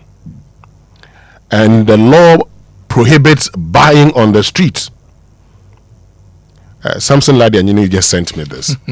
So you should also target the buyer. Yeah. Now, they shouldn't just be dealing with the traders. They should target the buyers too. The buyers are aiding and abetting. They're aiding and abetting. Just maybe this will help, the situation. But for me, I think that even as a group, the traders should, consider setting up a team and talking to the people. Why? Today, if you ask me to go to the Central Business District, my brother, you will not go. I don't want to go there. I don't remember the last time I went. It's the last place I want to go. There is no parking because every place is choked. You cannot park, you cannot walk, you cannot fly. You can practically not move within that space. So I love what the AMA is doing, but we suggest to the AMA to make this a regular exercise so that consistently we clear the pavement, we clear the streets, bring sanity to the space, and enforce whatever bylaws and laws we have so the Ghanaian can shop easily and at least enjoy the city. You see, the assemblies need money. So this is what I think we should do. Spot fines. Mm-hmm. If you're caught selling on the street, you pay. Make it huge. They should get POSs. And if you're caught buying on the street too, you pay. Over time, you would not go and buy. And Charles Benonio says, Winston, we must also stop being lazy and stop buying from the streets. If we don't buy on the streets, they will not be there. So the push-pull factor, right? Exactly. And I agree with him. The spot fines should be for, if you buy, you're fined. If you're selling, you're fined. I tell you, you wouldn't want to be fined for buying on the street when you can just walk in there and be free to go. Spot on, Winston.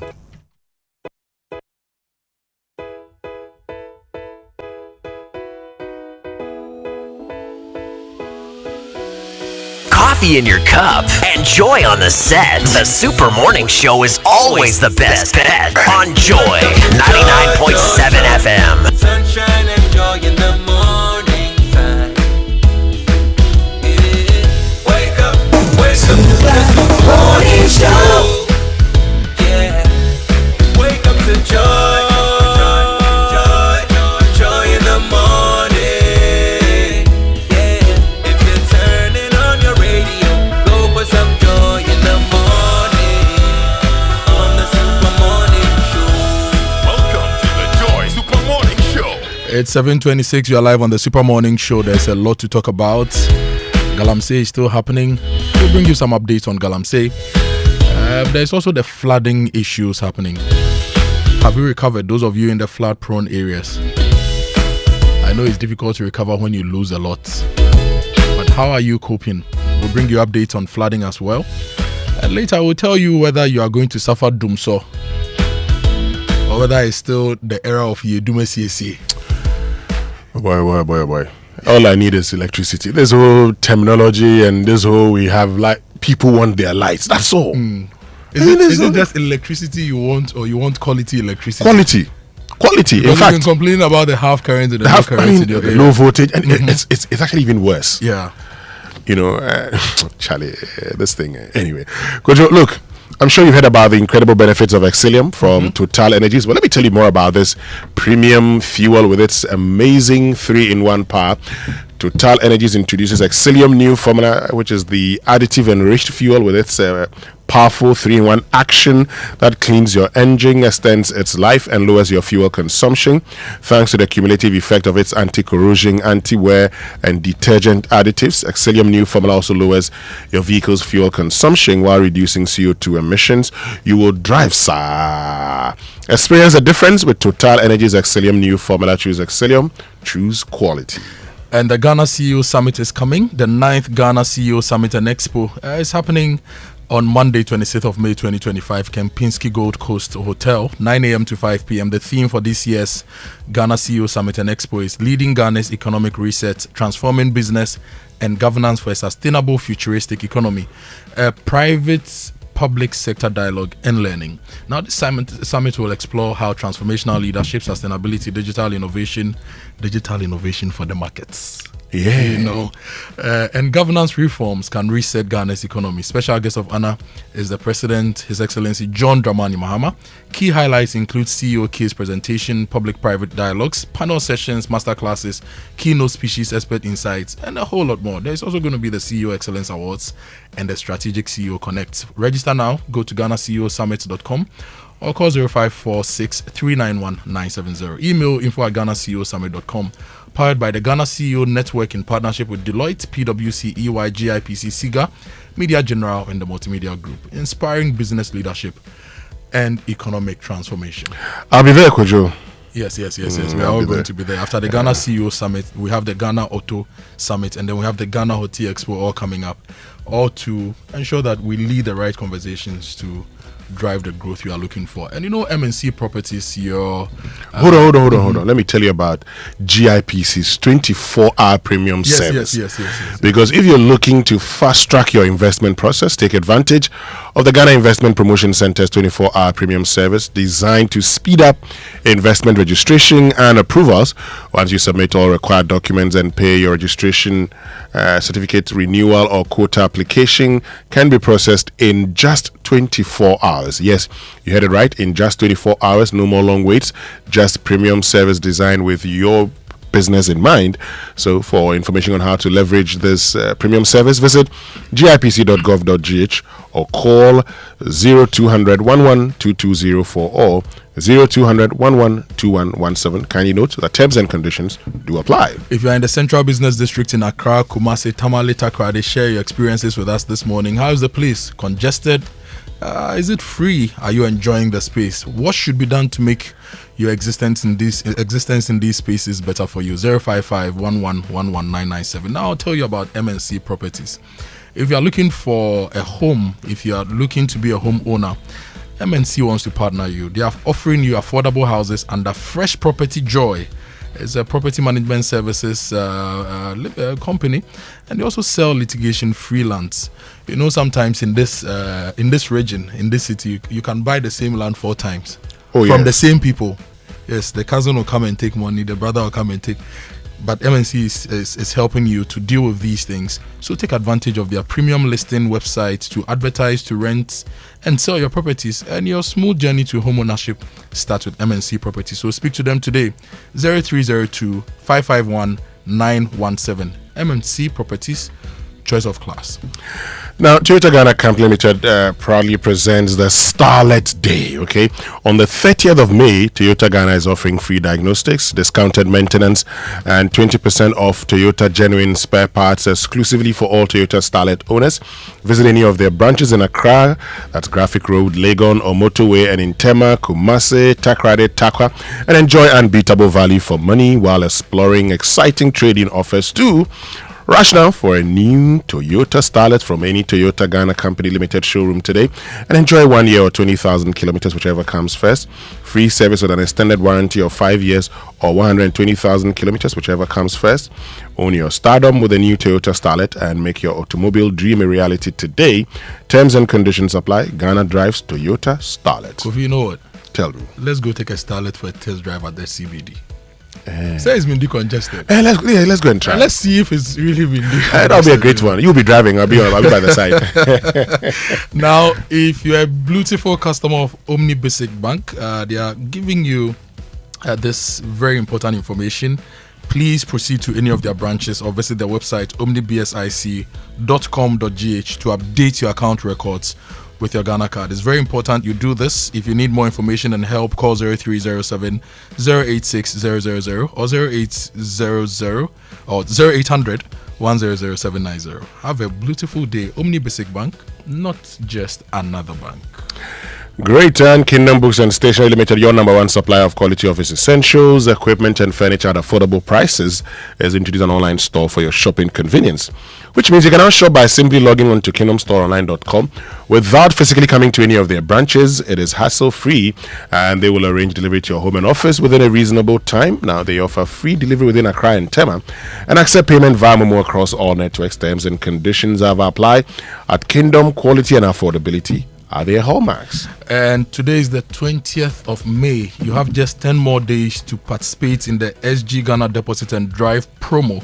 All you need to do is to simply deposit 500 cedis or multiples of it into your SG Ghana account and stand a chance of winning big. I want to drive the RAV4, but I know I'm not going to win it. So I'm encouraging you to participate and stand a chance of winning the brand new Toyota RAV4 from Toyota Ghana Company Limited. So episode Ultra 7, that's the car you need. And you can also win trips to Singapore, Dubai, Samsung mobile phones, air fryers, microwaves, TVs, or the ultimate.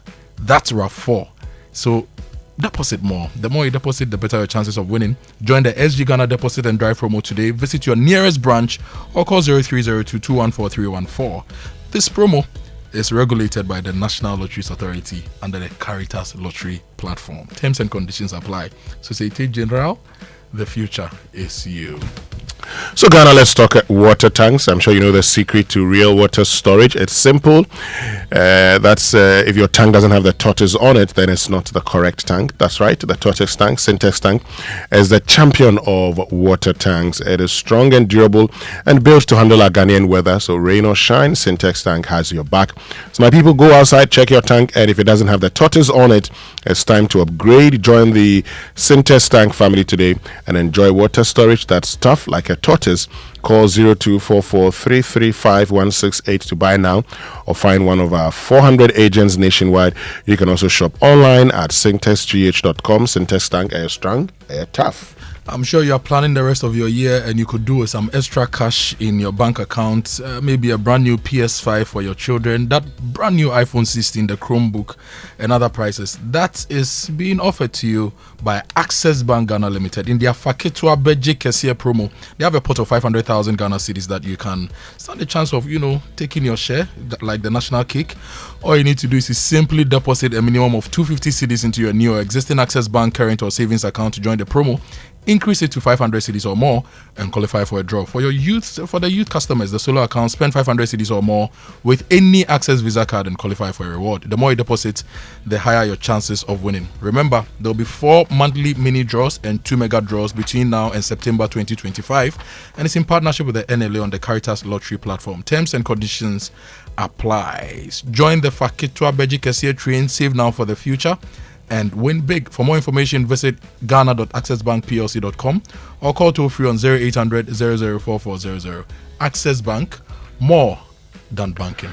So I'm sure you know that every time we eat, food and sugars are trapped between our teeth, leading to tooth decay, gum disease, and in some cases foul breath. Well, brushing your teeth every morning and night with Pepsodent Cavity Fighter gives your teeth the protection they need, leaving you with 10 times stronger teeth. Pepsodent Cavity Fighter is fortified with fluoride and microcalcium ingredients, sealing tiny and invisible holes in your teeth, which prevents cavities, keeps your teeth strong and mouth healthy. Pepsodent Cavity comes in a 175-gram big family pack, 120-gram Ejakwa pack, 65-gram and 12-gram sachet, so you can always get what you can afford at any time. Don't just use toothpaste that brushes your teeth. Use Pepsodent that protects your teeth. And always remember to brush your teeth in the morning and before you sleep at night. Pepsodent has been educating Ghanaians on how to brush their teeth for 25 years and is recommended by the Ghana Dental Association, and it gives you the opportunity to talk to a dentist for free. Call toll-free 0800-16-1000 to talk to a dentist for free, and you can get Pepsodent at any shop near you. Call their customer care center on toll-free 0800-2030. Pepsodent, every smile matters.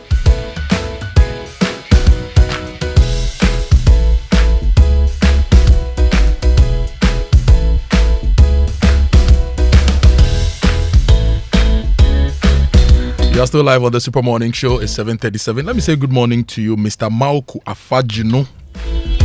If the G-Tech had not released the statement recently, I would have said Professor, Dr. Mauku Afajino. But I don't want them to write to you. So good morning to you. I hope you are well. We have birthday messages coming up. We also have sports coming up. Stay with us. Afternoon. Oh, afternoon. Please, Momo. Deposit or withdrawal? Withdrawal. Ah, I like how you say withdrawal.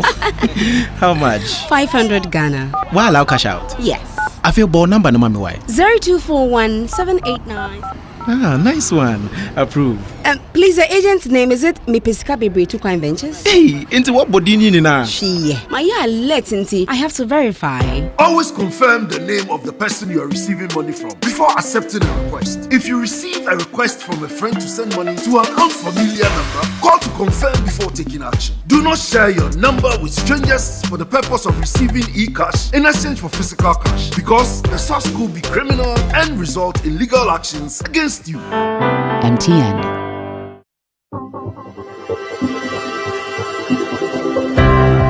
Ever wondered what else your Standard Chartered Visa card can do? It is not just for taking money from ATMs. Your Standard Chartered Visa card is the enjoyment card. Use it to shop at malls and supermarkets and for all your online transactions. Book and pay for that overdue vacation online and win fantastic rewards like airtime, Melcom gift vouchers, and a weekend stay at a plush hotel and many more. It is the enjoyment card. So next time you're about to make any payment, let your Standard Chartered Visa card lead the way, not cash.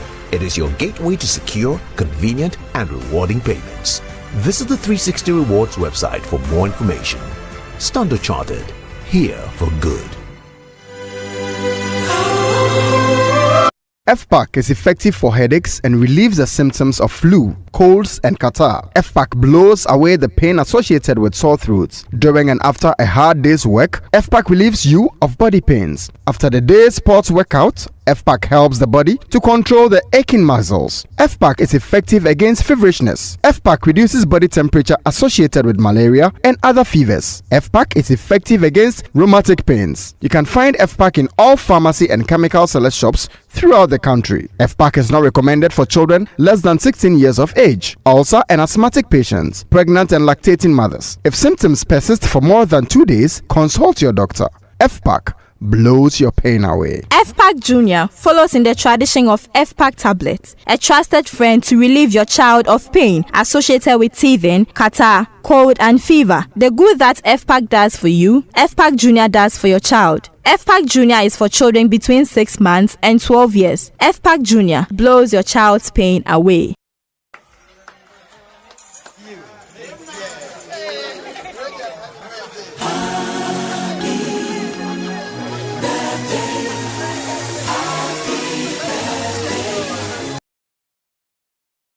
On the Super Morning Show is brought to you by MTN and everywhere you go. No, let me take it again. Go Birthday again. messages on the Super Morning Show are brought to you by MTN everywhere you go. And Bank of Africa, the African bank with global reach. Bank of Africa, as strong as a group, as close as a partner.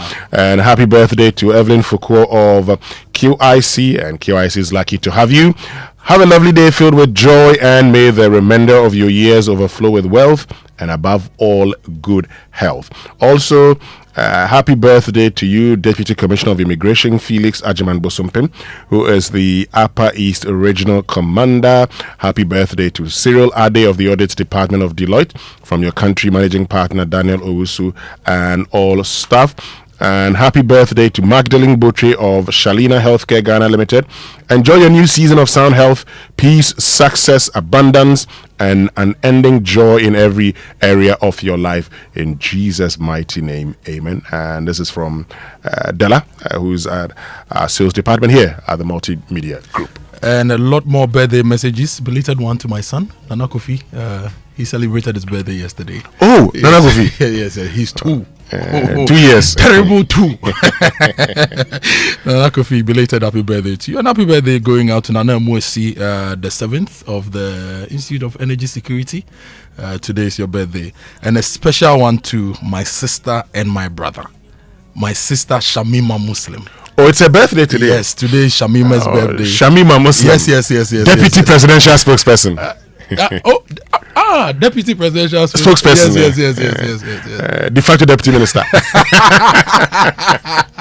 I know she's going to send a message right now. Winston, I don't like that too. Because there's a minister in charge of government communication. Yes. And Sharima is the deputy presidential spokesperson. The minister in charge of government communication is also the presidential spokesperson. Sharima, whatever you eat today, de facto. Remember, we were once together. Don't forget about us. And a special one too. My brother, Bernardino Kokuavle of CTFM. Today is also your birthday. Bernard. Happy birthday to you. I like the Bernardino. Yes. Koku. But for those who like football, Victor Achutamaklu. Yes. Ronaldinho is supposed to be small Ronaldo. So Bernardino is small Bernard, little Bernard, or Bernard Jr. Anyway, Bernard Avle, enjoy your day. And if today is your birthday, happy birthday to you as well. May the good Lord bless all of you. May today mark the beginning of better things in your lives. We wish you all the best. And so let me say good morning to Gerald Boache of Golden Star Resources. Gerald Boache. Gerard, good morning and do enjoy your day. I owe you a call. I know. I'll call you. I beg, forgive me. I'll call you. Which means that we can get into the sports center now. And it's brought to you by MTN. Everywhere you go. Standard Chartered Bank. Here for good. Franco Trading. Still phone papa fee. FPAC blows your pain away. And this football season is heating up.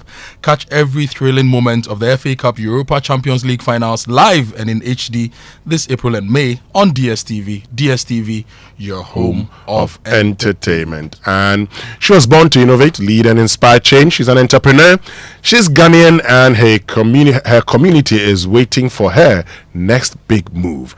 That's why Standard Chartered's Future Makers Women in Tech program exists to give women entrepreneurs the platform to spark bold ideas, build thriving businesses, and drive real impact where it matters most. This year, we're going even further, making a deliberate push to include women entrepreneurs living with disabilities through this empowering initiative. Participants will gain a dedicated portfolio manager to help shape their business growth journey, access a seed funding of up to $10,000 Ghana City equivalent, tailored master classes, and invaluable mentorship opportunities. A vibrant alumni network of entrepreneurs across Africa and the Middle East. Are you ready to innovate, lead, and inspire? We're looking for a women-led or owned business using technology to transform industries and empower communities. Visit scwomenintechgh.com to apply now and take your business to the next level. Standard Chartered, here for good. Yes, and MTN has the eSIM for you. You don't need to carry multiple phones around because with the MTN eSIM, you can have multiple numbers linked to just one smartphone. Just dial *#06# to check your phone's eligibility. Download my MTN app or visit the MTN website to request for your eSIM. You can also visit any of our service centers nationwide to get easy hands-on assistance. Go seamless with MTN eSIM for convenience and seamless connectivity. So what are you doing today? Actually, before I even ask you about how Manchester United is doing almost at the bottom of the league, let me say a special happy birthday to Bra Sami Adote of GNPC, aka Numo Panucci. Also celebrating your birthday today. Happy birthday. Aka Numo Panucci. Panucci. Yeah. Happy birthday to you. From all of us to you. Today is also the birthday of Erasmus Carl. Happy birthday to you. Yes. Erasmus, how is he? Yeah, great guy. Haven't heard from him in a while, but we'll have to get in touch. Yeah, so happy birthday to him. And that's how we welcome you aboard to the Joy Sports Center. My name is Victor Achutamaklu. We're going to start from athletics because Ghana's athletes are getting into their stride, excelling across multiple events. Now, quite a number of them broke new ground as the U.S. outdoor season began. My colleague Dana Kranti has more in this report. Joseph Taylor, a freshman at Duke University, shattered the 29-year-old men's 400-meter national record at the 2025 ACC Outdoor Championships over the weekend. Taylor clocked 44.96 seconds to win the race, eclipsing the previous national record of 45.13 seconds set by Ibrahim Hassan back in 1996. The 19-year-old becomes the first Ghanaian athlete to ever dip under the 45-second mark in the event. Ghana's 400-meter queen Rafia Tunuhu set a new national record in the event, storming to victory at the NJCAA preliminary rounds last Thursday. The 24-year-old ran 51.5 52.46 seconds, shaving off almost a second of her previous personal best of 52.73 seconds set just last month. Doris Kwenu also delivered a remarkable performance at the American Conference Championships, achieving a new personal best of 13.10 seconds in the 100-meter hurdles. Ibrahim Fuseni, fresh from his superb ankle leg performance for Ghana's 4x100 men's relay team at the World Relays, completed a 100 and 200-meter double at the Southland Conference Outdoor Championships. Fuseni claimed the 100-meter title with a time of 10.15 seconds, while setting a new meeting record in the 200 meters with a time of 20.20 seconds.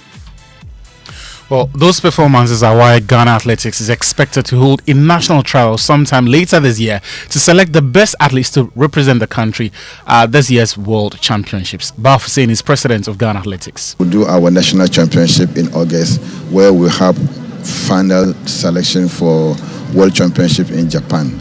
We are praying and hoping that we will get more athletes qualifying for the 100 meters than 3. If it's more than 3, then we have to bring all our foreign-based athletes to come to Ghana and do national trials, just like how Nigeria does it. America, US, Australia, and South Africa, they always bring their topmost athletes to come down to their country to compete.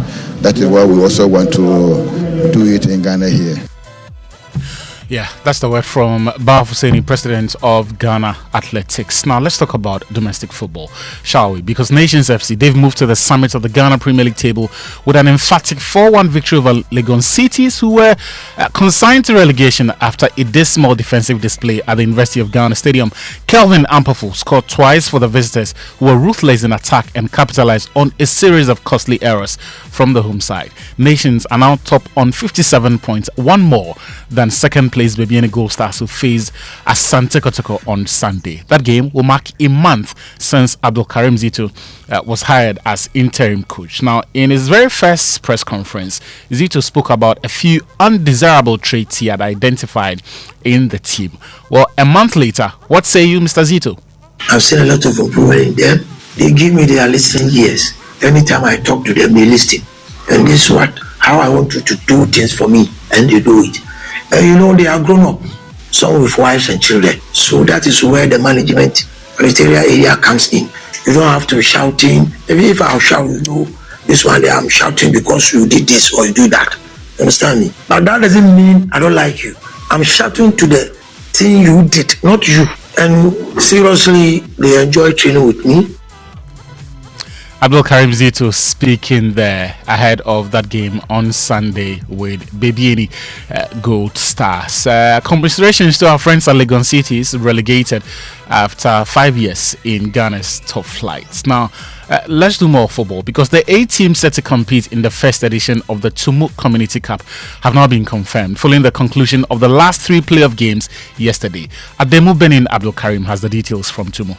Cool. Tasso and Bujan claimed the final 3 spots for the main event of the Tumu Community Cup after emerging victorious in their respective playoff matches on Monday. Tasso edged Vanboy 5-4 on penalties following a 1-1 draw in regulation time at Bugbele. Bujan also needed penalties to advance, defeating Sakai 3-1 after a goalless encounter at Payne. Kong delivered the most convincing performance of the day, easing past Tafiase with a commanding 4-0 win at the Tumu Stadium AstroTurf to seal their place. Gurumo Zak, head coach of Kong, will be leading his side into Saturday's main tournament. First of all, I would like to thank our brother Finto Tayi. He has done a marvelous job for us. This is an opportunity for our players to showcase themselves. I'm urging each and everyone, you know, this our area is a family season, but I'm pleading on everyone they should come and have a witness of the football that we are going to display here. It's really a nice opportunity for us to showcase our talent. Kung, Tasso and Bujan now join Bugbele, Nabulo and Chalo, who qualified on Sunday as the 6 successful teams from the playoffs. The 6 will face seeded sides Real 24 Hours and Soccer Babies in the main tournament, scheduled for Saturday at the Tumu Stadium AstroTurf. The Tumu Community Cup is a collaborative initiative between Joy Sports editor Fentu Tahiru Fentu and leading bookmakers Betway, with support from Piva Beverages. That was Ademu Benin Abdul Karim from Chumu with that report. Let's talk about women's football because the Chief Executive Officer of Azaka's Ladies, Evelyn Insiansari, has said that the growth of women's football has stunted due to the lack of playgrounds. According to her, all the spaces that previously served as grounds for kids to get familiar with the sport and develop their instincts have been sold, cutting off a vital stage in their development. The cooling down of women's football is one reason failed. All the field or all the lands that were earmarked for that purpose are now being put to a different use. They are building houses. There are no enough places where if you are even bored within your house, you can go there and play football. So that is the reason why we are not developing. If we can start, the president, the government, and I'm very happy that now, for the first time, we have a vice president who is a woman. I believe that she will take this women football thing as a project. Well, that was Evelyn Insiansari, the Chief Executive Officer of Azaka's Ladies, speaking there. Now, did you know that the site of the US Open will undergo an $800 million transformation? That's according to the USTA on Monday, with a top-to-bottom modernization of the famed Arthur Ashe Stadium and a new player performance center planned for the sprawling Queens campus. Work at the Billie Jean King National Tennis Center will also be completed by the 2027 US Open, with construction taking place in phases to be avoided to avoid any interruption of the 2025 or 26 editions of the tournament. The projects will be entirely self-funded by the USTA without the use of any public funds or taxpayer money, the sports national governing body has said. That's the word on the US Open. Now, in the Premier League, Arsenal manager Mikel Arteta has said he cannot guarantee that his team will win trophies next season after the Gunners finish another season without silverware. Arsenal beat Newcastle United on Sunday to secure Champions League football for next season, but the Gunners have not won a major title since the FA Cup win in 2019. Speaking after the game, Arteta said he can only guarantee efforts and not outcomes. I will try. What I can promise, I will do my very best. I will live my life here. I will give everything. I will get every drop of everybody there. Squeeze it to get the best. But promise, I cannot promise. I cannot. Any manager is going to promise tomorrow. Next season, I'm going to be in the Premier League or the Champions League.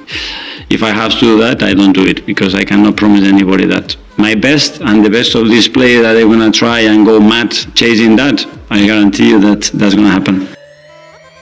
Yeah, that's Mikel Arteta with the message to all Arsenal fans. Sort of a disclaimer, if you like. Finally, the NBA has fined Oklahoma City Thunder star Jalen Williams $25,000 on Monday for wearing clothing that had profane language to his press conference after the Thunder's Game 7 victory over the Denver Nuggets on Sunday. The shirt Williams will feature the phrase F Arts Let's Dance in red letters across the front. Williams did not use profanity when speaking to reporters, but was tagged for his shirts all the same, and now has to cough up $25,000 for that. And that's how we end the Joy Sports Center. Kojo Akoto Boateng, learn from Jalen's sanction and make sure you don't engage in any conduct that will get you fined by whoever. I'm a good boy. I'm a good boy. I will not do that. Thank you so much, Achu, for bringing us the Joy Sports Center. Winston is still here. He's coming up to 8. You are still on the Super Morning Show. And, Kovi? Yes, and this one we want to hear from you. We're having a conversation about the decongestion exercise at the Central Business District. We've asked that if you're driving through that area, you could just park and send us a message. You tell us what the situation is there currently. We'd also like to, hear from you. When it comes to the past situation, you've had the minority calling on government to publish a load shedding timetable, which the Energy Ministry says, no, we're not going to do that. Social media messages? Yes, your social media messages on the SMS are brought to you by EcoBank, a better way, a better Africa, and number 10 liver salt, a refreshing relief. Send your messages 055-11-11997 hashtag Joy SMS. We'll be right back and we'll read your messages. Oh yeah, EcoBank Mobile to make me crazy. Download it and use it. It gon' make your life so easy. Yeah. Oh yeah, download it. You gon' enjoy it. Hit my check.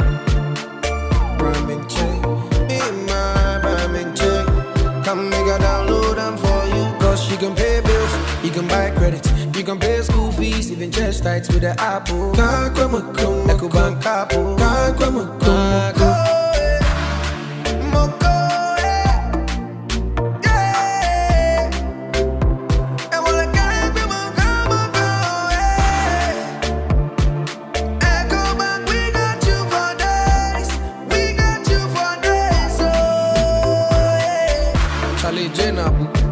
Life is easy with the EcoBank mobile app. You can pay your bills, transfer to and from mobile wallet, virtual card creation, transfer to other banks, express account opening, scan and pay, express cash, all at your fingertips with the EcoBank mobile app. You know, it's 5-star life with EcoBank. Kim promise. We shouldn't have gone to that party. Masa, my head is killing me.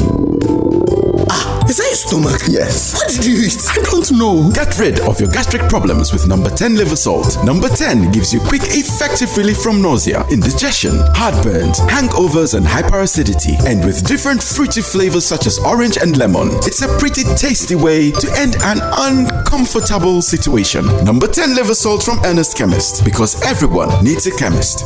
This advert has been vetted and approved by FDA. Welcome back, and thank you very much for staying with us here on the Super Morning Show on Joy 99.7 FM. I know that every day people face different emergencies, police, fire, medical emergency, you name them. But many Ghanaians don't know the emergency numbers. Well, here's one you would always want to remember. *770#. Yes, *770# is the EcoBank Money emergency number, and it gives you instant access to loans, fund transfers, utility bill payments, airtime and data purchases, and so much more. Now, you don't need internet for this. Just dial *770#. No need to panic in any money emergency, because EcoBank will always come to your rescue. Dial *770# now for solutions to your money emergencies. EcoBank is the Pan-African Bank. So let's get interactive. Join us on X. Use the hashtag JoySMS, and then on WhatsApp 055-1111-997. Time now for the Joy Business Minute. Yes, and the Business Minute is brought to you by Consolidated Bank. CBG, we stand with you. Anointed Engineering Services, the generator experts. Hello, welcome to the Joy Business Minute, brought to you by Consolidated Bank. We stand with you, and Anointed Engineering Services Limited, the generator experts. The cost of living and doing business is likely to witness significant reduction from next week. This is because the Ghana Private Road Transport Union has finally agreed to reduce transfer fares by 15%. The Bank of Ghana has expressed commitment to reviewing cash reserve ratio for commercial banks, a development expected to impact fresh lending and operations of foreign currency accounts. The newly appointed chairman of the reconstituted board of the Securities and Exchange Commission, Dr. Edouanani Entry, has described his appointment as a step toward implementing the reforms introduced under the Securities Industry Act 2016. And the world's largest electric vehicle battery maker has seen its shares jump on the first day of trading in Hong Kong. And that's the Joy Business Minute, brought to you by Consolidated Bank Ghana. We stand with you, and Anointed Engineering Services Limited, the generator experts. Super Morning Show.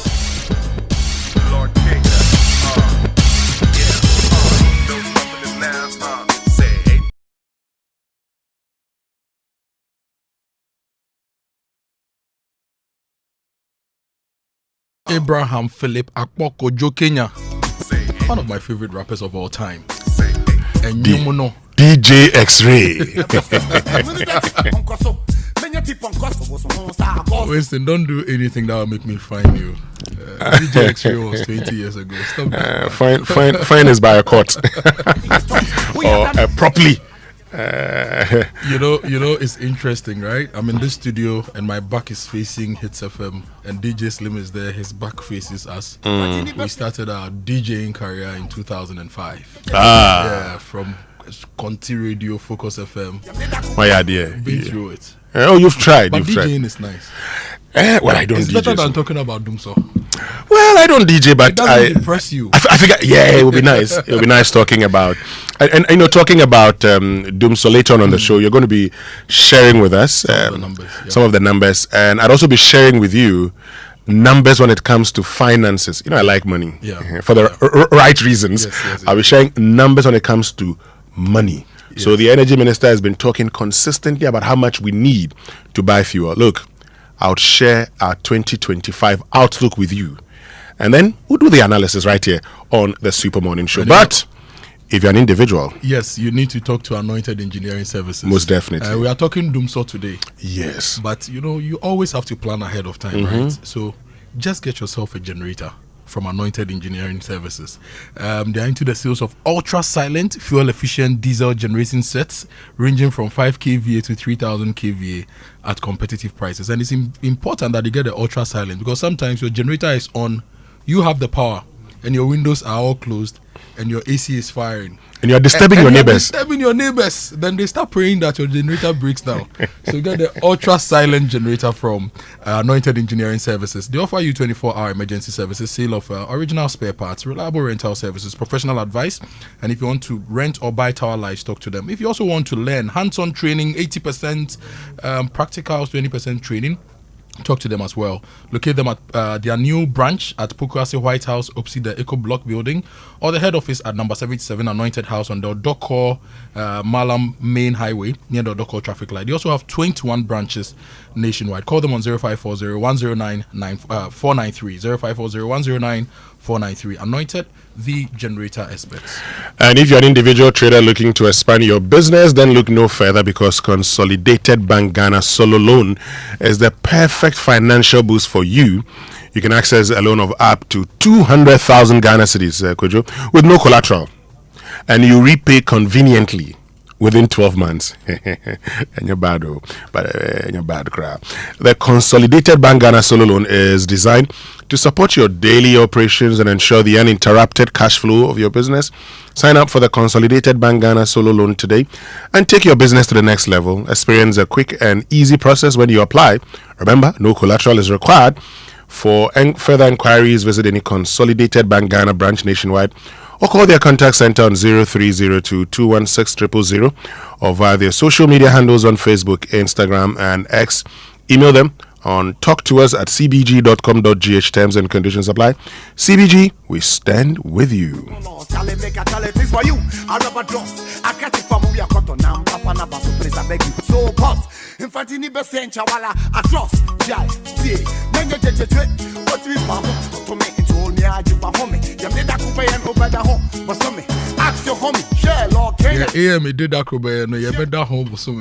Hey, I'm on for our lyrics. So they are decongesting Accra, and we want to know what you think. And how is your power situation? And are we recovering from the flooding? Especially those of you who drove on the Fancoins Arm Highway.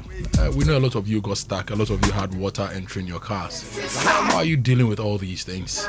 And the big stories on the Super Morning Show, they are brought to you by Telecel Connecting Energies and Yomi Yogurt, a nourishing choice. So Telecel Cash, your secure and convenient cash platform, is still offering the lowest charges ever. Even better, sending money from Telecel Cash to Telecel Cash is still free on the Telecel Play app. So whether you're paying school fees or sending cash to your favorite people, send the keke. Remember, you can make payment to all other networks anywhere cash transfer is accepted as a means of payment. Dial *110# or download the Telecel Play app today. Now send the keke. Telecel.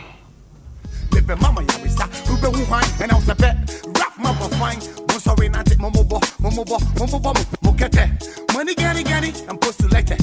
No stem because I beat the champ. Now check me out, slipping down. Super duper rapper with the 100% chicken back. I was a medina how. Obia Kwana Beswa, Menada, Upesi Kaka, Atalia, Tadiana Thomas. I bet you. What's a Kenya idiot? On the Super Morning Show. Welcome to the Joy Super Morning Show. In the conversation, what do you really think?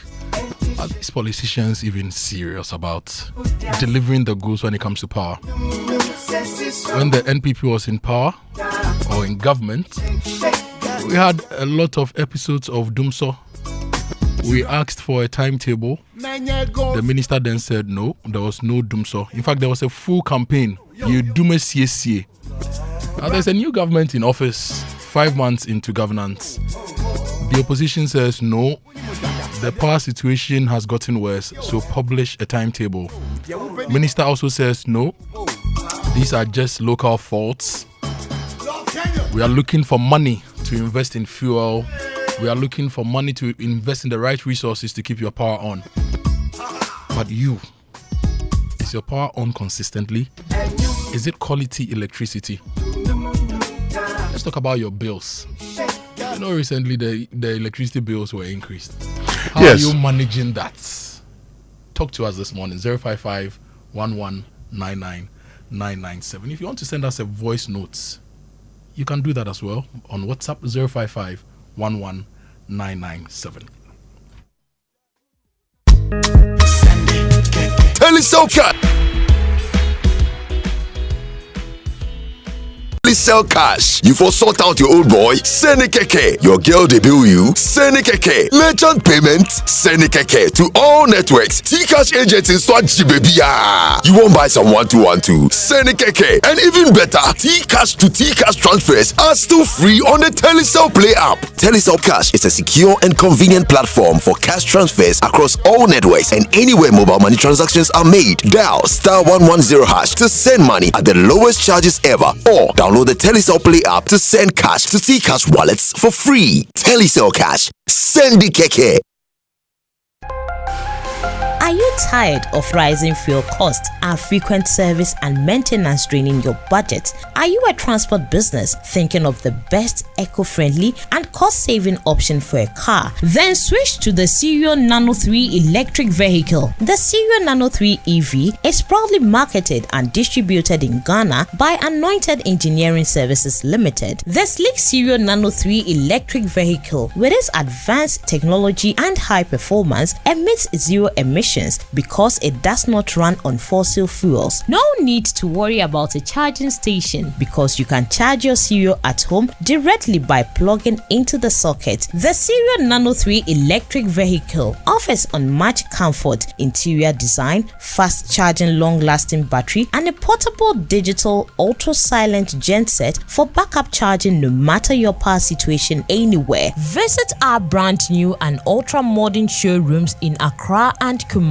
In Kumasi, Asukwa, in front of the TAT yard on the Ark Mayanka Road. Call our hotlines on 0544 340589 and 0243 480 334. Anointed also stocks genuine spare parts and delivers after-sales services 24/7 for our Cerio Nano 3 EVs. The Cerio Nano 3 electric vehicle. Experience a legacy of luxury modernized. Cerio EV. Go electric.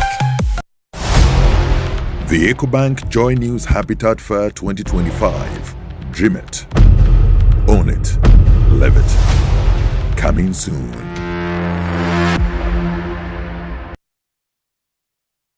All right, so welcome back, and thank you very much for staying with us here on the Super Morning Show on Joy 99.7 FM. And before the break, we told you that we're going to have a conversation about power. Because, we've been talking about it, and it's been, timetable, no timetable, timetable, no timetable. You've heard the Energy and Green Transition Minister make the point that we need some $1.1 billion to purchase fuel, and we have only 2 days of supply available, and how that is going to impact us. We need to do a lot of things differently. Okay, this is what we're going to be doing on the Super Morning Show today. Kojo Akoto Boateng is going to be telling us our energy mix. Okay, so what plants generate what, and what capacity do they currently generate? What do we need at peak production, at peak time as a country? What do we have, and what are we lacking? Then we can all have a great understanding of our current situation. Then I would share with you the projections of how much we need to spend to keep the sector working. So, Kojo, let's get into it. Now, let's break it down. Let's look at, this whole energy mix. Let's look at our thermal generation. Let's look at our hydro generation. Let's look at our solar. And let's look at total capacity, and at peak hours, what we need and what we need at off-peak. So, if you look at the Energy Commission, which is the regulator of the space, they publish an energy supply plan, electricity supply plan, annually.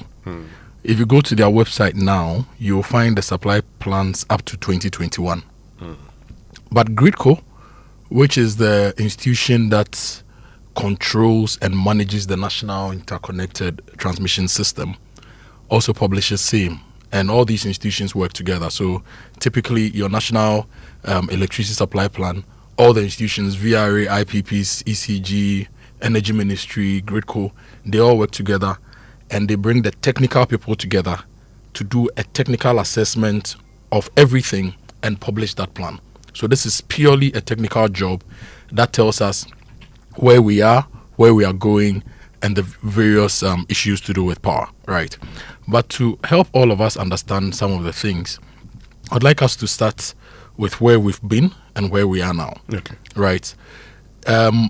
If you look at the supply plan, we had about 1,940 megawatts in 2010. Okay. Which is about 15 years ago. Our dependable capacity was 1,940 megawatts. And it's increased to about 4,800 megawatts in 2022, largely because of new investments.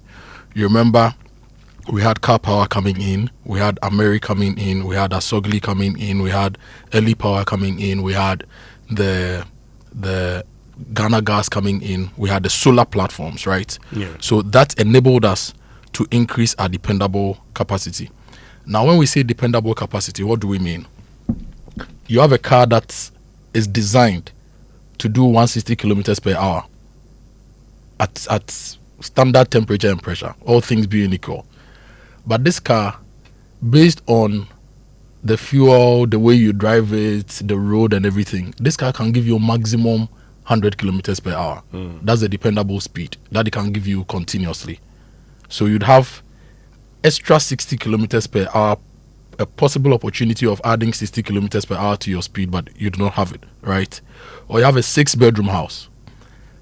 You want to use all the rooms, but for some reason, only 5 rooms are available for you. So you have dependable 5 rooms, right? So when we say dependable capacity, it's the power that we can actually produce and send to ourselves to use. So there is always installed capacity and there is dependable capacity. So if you look at installed capacity, for example, in the year 2000, our installed capacity was 1,652 megawatts. But the dependable capacity was 1,300 megawatts. Okay. And out of that 1,600 megawatts, hydro, which was Akosombo and Pong, they were giving us about 1,000 megawatts. And then thermal was giving us 580 as a dependable as the installed capacity. Okay. Fast forward to 2010, 10 years later, our dependable installed capacity became 2,100 megawatts, and our dependable capacity became 1,940, with thermal increasing because we introduced new thermal plants and retrofitted some of them. Now, I'll take you to 2016. Our installed capacity was 3,927. Okay. Because as at then, there were new thermal plants. So thermal actually overtook hydro in 2015-2016. So as hydro stood at 1,580 because we had brought on Bui, we had a lot of thermal plants which took us to about 2,300 megawatts. And then we had renewable energy coming in at 23 megawatts. There were a few other renewable plants. But our dependable capacity then was 3,499 megawatts. So installed almost 4,000, dependable almost 3,500. Then you get to 2020, our installed capacity increased to 5,337 megawatts because still new plants or retrofitted plants. So there was an increase. Thermal, renewable also increased, right? But thermal, since 2013 that we came on, thermal has been averaging 1,500 megawatts. Buik, Bong, Akosombo, right? Okay. And then 2020, our dependable capacity was 4,800 megawatts. So 5,300 installed, 4,800 megawatts installed. So that is the electricity mix. You'll be wondering which generators are giving us the power. So we just spoke about anointed electricity, right?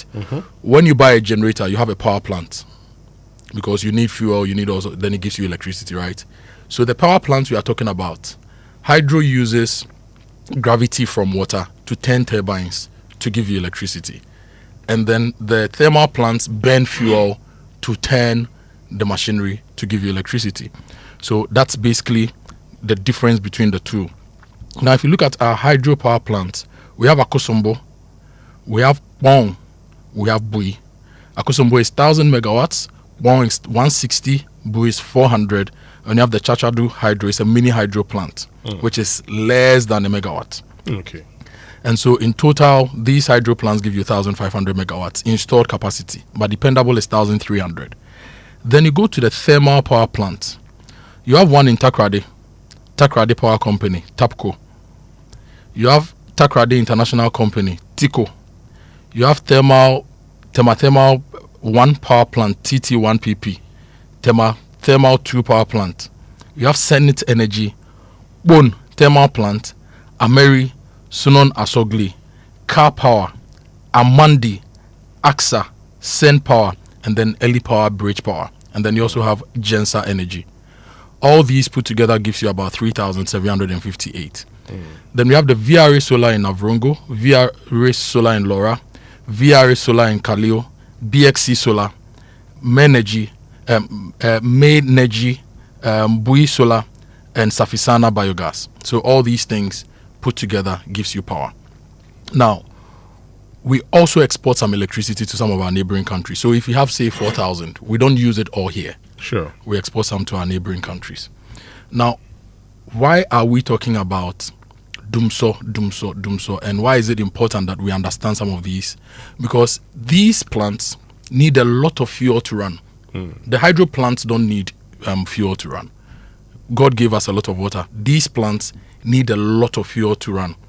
So our hydro plants are okay. But if you look at the thermal plants, we need about $1 billion annually to buy gas, HFO, that is heavy fuel oil, and LCO, light crude oil.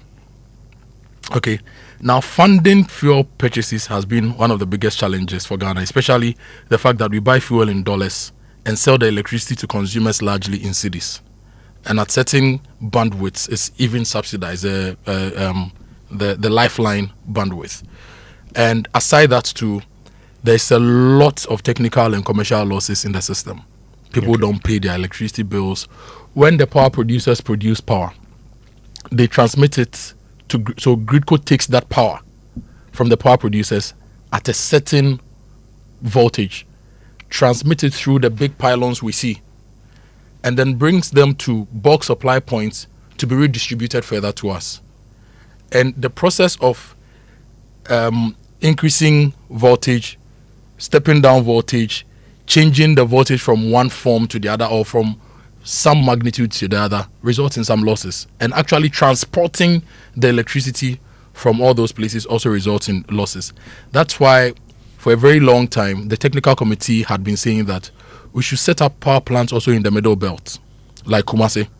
You remember we moved our Mary power plant to Kumasi to ensure that we reduce some of these transmission losses and also bring a sense of balance into the grid.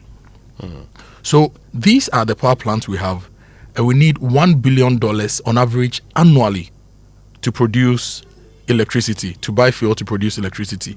Now this is where it gets interesting.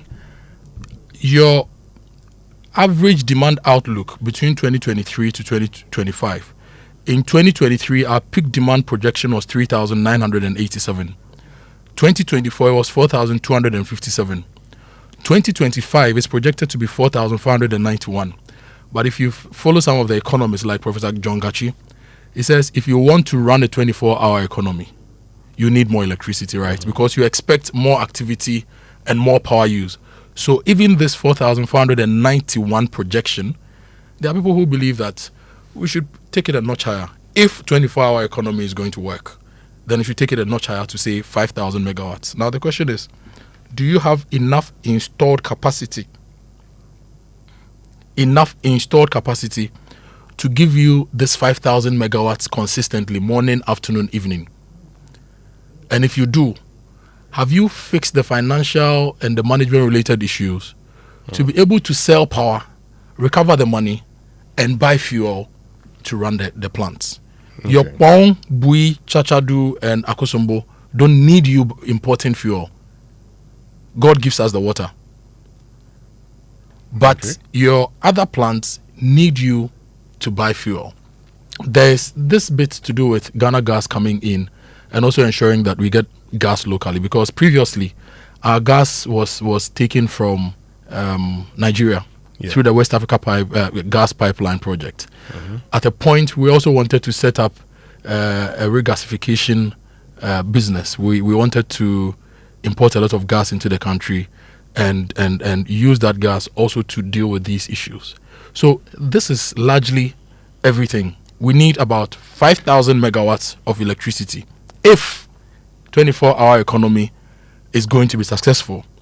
If Winston can come to work, close and do some other job, and go and do some other job, and uses electricity optimally, morning, afternoon, evening, we need more electricity. Do we have that? And how do we buy the fuel? Winston, so these are some of the numbers. I don't know if you have any questions. When it comes to peak hours, for instance, I mean, per the current situation, what is our peak? Well, the peak hours largely are in the evenings. If you look at the mix and what happens, our peak hours are largely in the evenings. Everybody is home. TV, fridges, ACs, everything is on. So that's the peak hour. Even the peak conversation, there are some people who are suggesting we should really look at it. Whether it's that time that is the peak, and the time we are working is the off-peak period. Okay. But you see, when we all come to work, we are all sharing the resource here. And so we've all left home. We are sharing resources. But in the evening, usually, street lighting, every other thing coming on stream takes a lot of electricity. So what's our current peak consumption? Our current peak demand per the projections, right, is 4,491. 2024 end year peak demand was 4,256. Okay. But 2025, we expect to be consuming 4,491 because every year the projection is that our growth rate increases by about 7%. Okay. So, Kojo, you're talking about the amounts that we need to buy gas and all of that.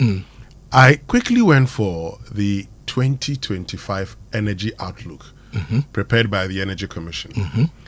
And there they tell you, for instance, how much you're likely to spend on gas, how much you're likely to spend on, say, light crude oil, HFO, and all of that. So I have it here. I just would want to share it with you so that we'll continue with the analysis, because the energy minister and energy and green transition minister had indicated that we don't have fuel. We needed to buy oil. I don't want to go into the semantics of it, but let me just look at this. So it says that it is expected that that's about $1.2 billion will be needed for gas procurement in 2025. Yeah. $1.2 billion. This will translate to a monthly average of $101 million. Now, a lot of our plants would run on gas. They can run on gas and fuel, but if the gas is available, they'll run on gas. And it talks about the gas coming from the Sankofa, Eni, and all of that. I'll bring that to you shortly. Then it continues to say HFO is needed for the running of the AXA plant. Exactly. So this particular document makes provision for the running of HFO for the running of the AXA, and it says it will be procured at an expected delivery price of $90 per barrel. Expected. We're going to check the price right now. So that will be about $30 million being required to buy HFO. Yeah. So what this means is that the total monthly cost for both HFO and oil, it's about a little over $100 million every month. Every month. In total, we're going to need $1,248 million the whole year to buy gas. Let me just say fuel for our thermal plants. The whole year. This is the Energy Commission of Ghana. Energy Outlook 2025. This is not me saying it. So if monthly, we need over a little over $100 million. Why is that so much of a problem for us? I mean, I don't get it. So this whole consistent reminder of we need 1 point something billion, as if today we must raise $1 billion to buy oil. I am sorry. The Energy Commission has made it very clear. In fact, that is page 17 of the 2025 Energy Outlook. Paragraph 2.3.2, fuel price and cost. That is it. So I think something must be wrong somewhere. Finance shouldn't be a problem. Is it that we are not collecting enough money from ECG, from NETCO, and the other bulk buyers of power to be able to buy this monthly? Now, if we are not collecting enough money, Winston, what are we doing to fix this problem? You know, when ECG came here the last time, we asked whether they are putting in place strategies to deal with the power theft. For example, in your neighborhood, how does ECG know the total volume of power they've sent to you, your general Abokobi area, to be able to inform them whether people are stealing or not stealing power? And if they did that, how do they intend to trace the people stealing power?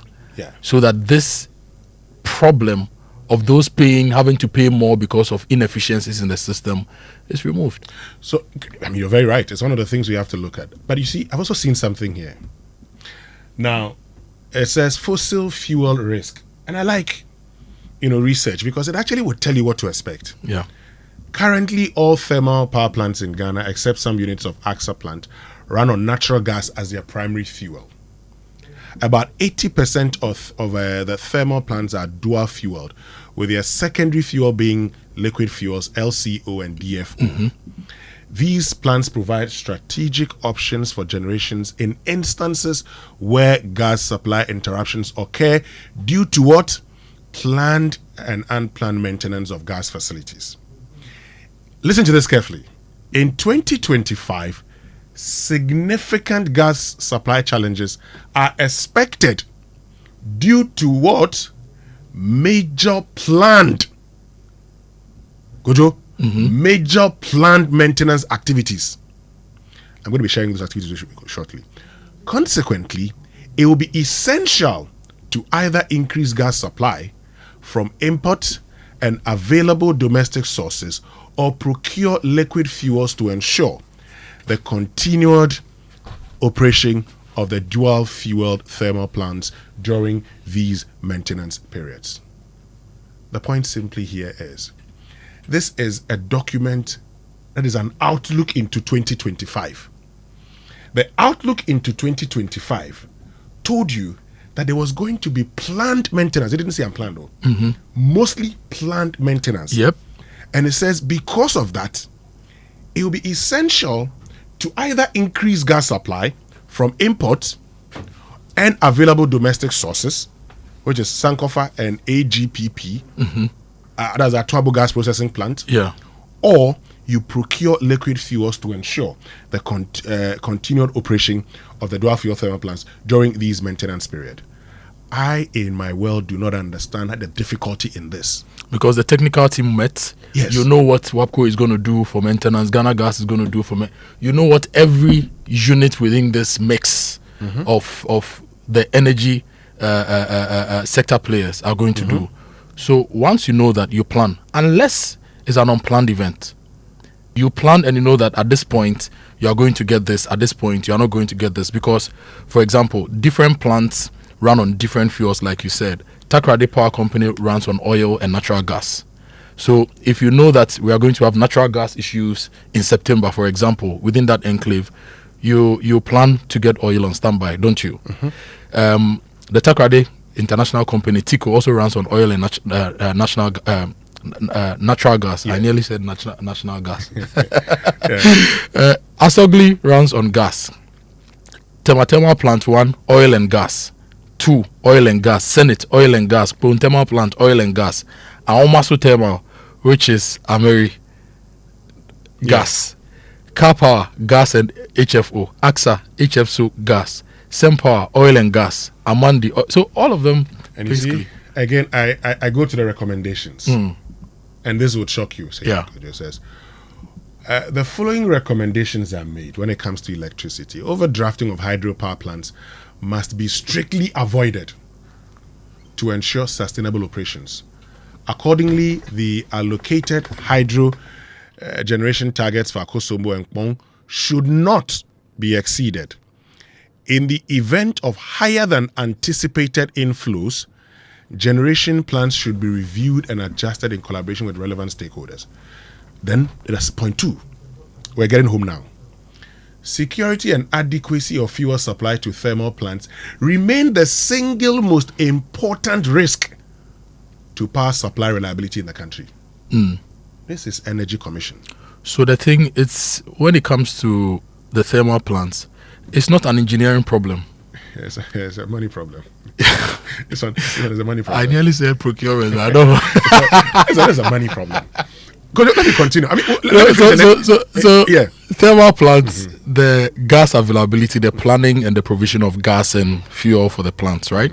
And then for the hydro plants, the risk is that we are overdrafting. Overdrafting is when we use a lot more water to ensure that we try to optimize the production of electricity from the thermal plants. What that does is that we draw too much water. So if we don't get enough rain or enough inflows within the rainy season, then the levels drop.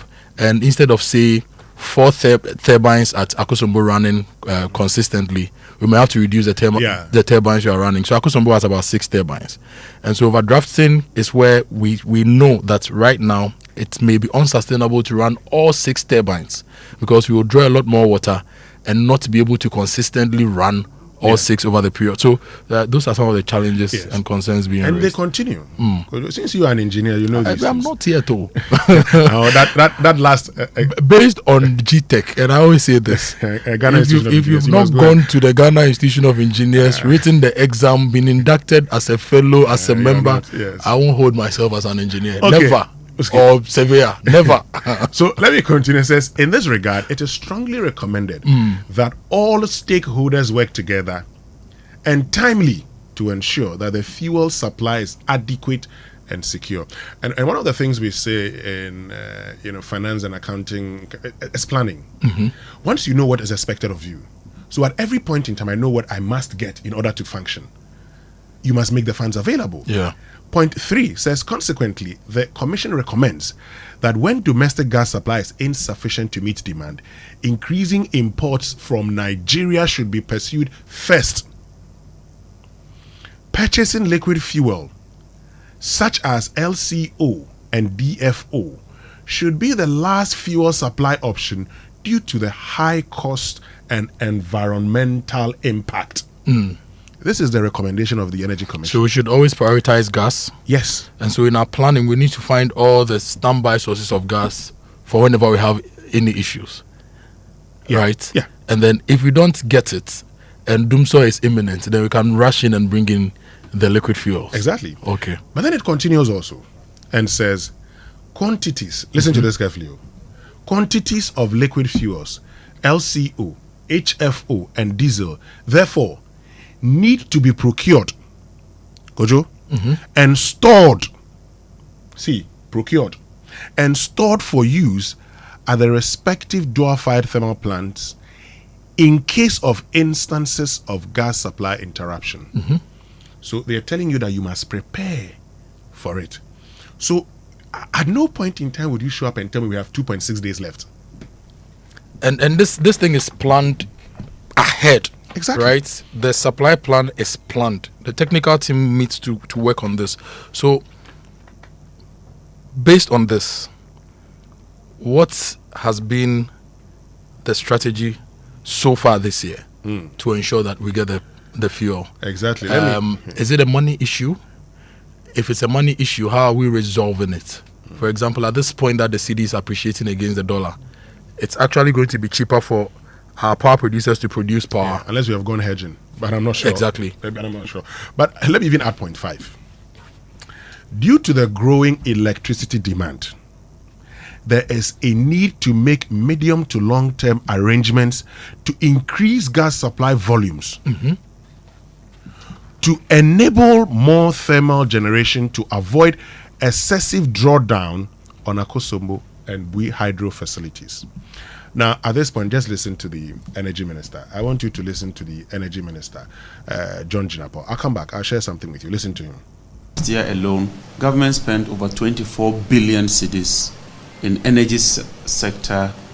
Either you call it subsidies, under recoveries, or shortfalls. This year, it is estimated at over 30 billion in terms of the shortfall. Yesterday, we had a session with the finance minister, and a lot of the people here were there. We require about $1.1 billion to procure liquid fuels alone. Unfortunately, and the PRC is here, the liquid fuel is not part of the tariff structure. And so you will be buying close to $15 billion of liquid fuel, and that has to be paid by the central government because it's not part of the tariff structure. As if that is not enough, what you call the reserve margin, which is a necessity, because you just don't bring plants to meet exactly what you consume. What if one plant goes off for maintenance or any situation? That is not also part of the tariff structure. More importantly, the tariff itself, ECG is unable to collect all the monies. And so you're having a deficit of about 2 billion cedis every month when it comes to ECG's collections. When you add that deficit and you add the fuel, which is not part of the pass-through, you are looking at over 30 billion. Car Power has just sent us a letter that by 18th, they will shut down the plant because we owe them more than $400 million. IPPs alone, we owe them $1.7 billion. And so it's serious. Frank with you, Chairman, today as I sit here, this morning my headache is how to get the next parcel of liquid fuel. The fuel we have to take us 2.6 days. We've placed order for fuel, but it has to be paid. We've procured some fuel on credit and working with the Ministry of Finance to pay. But the truth is that the Ministry of Finance also has its limits. And so we'll be going to Cabinet to discuss how we can improve on the sector. And that is why we are pushing for some private sector participation in ECG's operations. It does not entirely solve the problem, but it takes us to another level. Because if the collections are reduced from the 40% to say 5%, it means that we'll be collecting more. Cabinet has also adopted a position, and we'll brief you, Chairman. All MMDAs are supposed to pay for their electricity bills. They have to budget for it. We've identified what we call critical institutions. They include the health sector, the education sector, the security agencies, and the presidency. Even with that, so if you take the health sector, is the theaters, the laboratories, the wards that will be exempted. If you take the educational institutions, dormitories are not part, restaurants are not part, only lecture theaters. And so we've classified that, and Cabinet is granting the approval and will publish that. Even what we term as critical institutions, the Minister of Finance will have to budget for it and pay. So that's Energy Minister John Jinapor. And look, like I've shared with you, what we need for the whole year, based on the primary usage, is what? $1.2 billion. Now, where there is a challenge, and for purposes of emphasis and analysis, I always like to go back and quote the source document. So these are not my words. Okay, this becomes as a source document, because sometimes when you're paraphrasing, people say you didn't paraphrase correctly in a country that is full of politics. Okay, now, this is the Energy Commission in the energy sector outlook. It is expected the weighted average cost of gas will remain at, so they've given the expectation, at $8 per MMBTU. Thus, about $1.217 billion will be needed for gas procurement in 2025. This year. This translates to a monthly average of 101.46 million. HFO for the running of AXA plant to be procured at an expected delivery price of $90 per barrel, and about $30.99 million will be required to procure HFO. Overall, an amount of 1.248 billion is required to purchase fuel for thermal power generation in the whole of 2025. So figure 12 here that I have presents the monthly cost of natural gas and HFO. It's here. And it is in May that we are expected to purchase the most. That is close to 120 million for natural gas and HFO. However, they talk about the fact that currently all thermal plants in Ghana, except some units of AXA, run on natural gas, which means about 80% of them are also dual fueled. However, in 2025, significant gas supply challenges are expected due to major plant. The key word here is plant maintenance. Plant maintenance. And as a result, so we should expect, yes, we know the days, the times, and the impacts. We have planned them. Plan to deal with that. Yes, and it says consequently it will be essential to either increase gas supply from imports and available domestic sources, that's Sankofa and Atwabo gas processing plant, or procure liquid fuels to ensure the continued operation of the dual fueled thermal plants during these maintenance period. How does the liquid fuels become the mainstay? Why? How is that the case? Something for me just does not add up here. If it's a financial problem, we need to know. If it's an engineering problem, we need to know. But of course, you have been told that this is what you are expected to do within the course of the year. In any case, you have reserves that you can fall on when it becomes necessary. In fact, this is a government that has talked about the fact that the whole conversation about the take or pay, whether you take or you pay, that kind of arrangement should help us talk more about a 24-hour economy.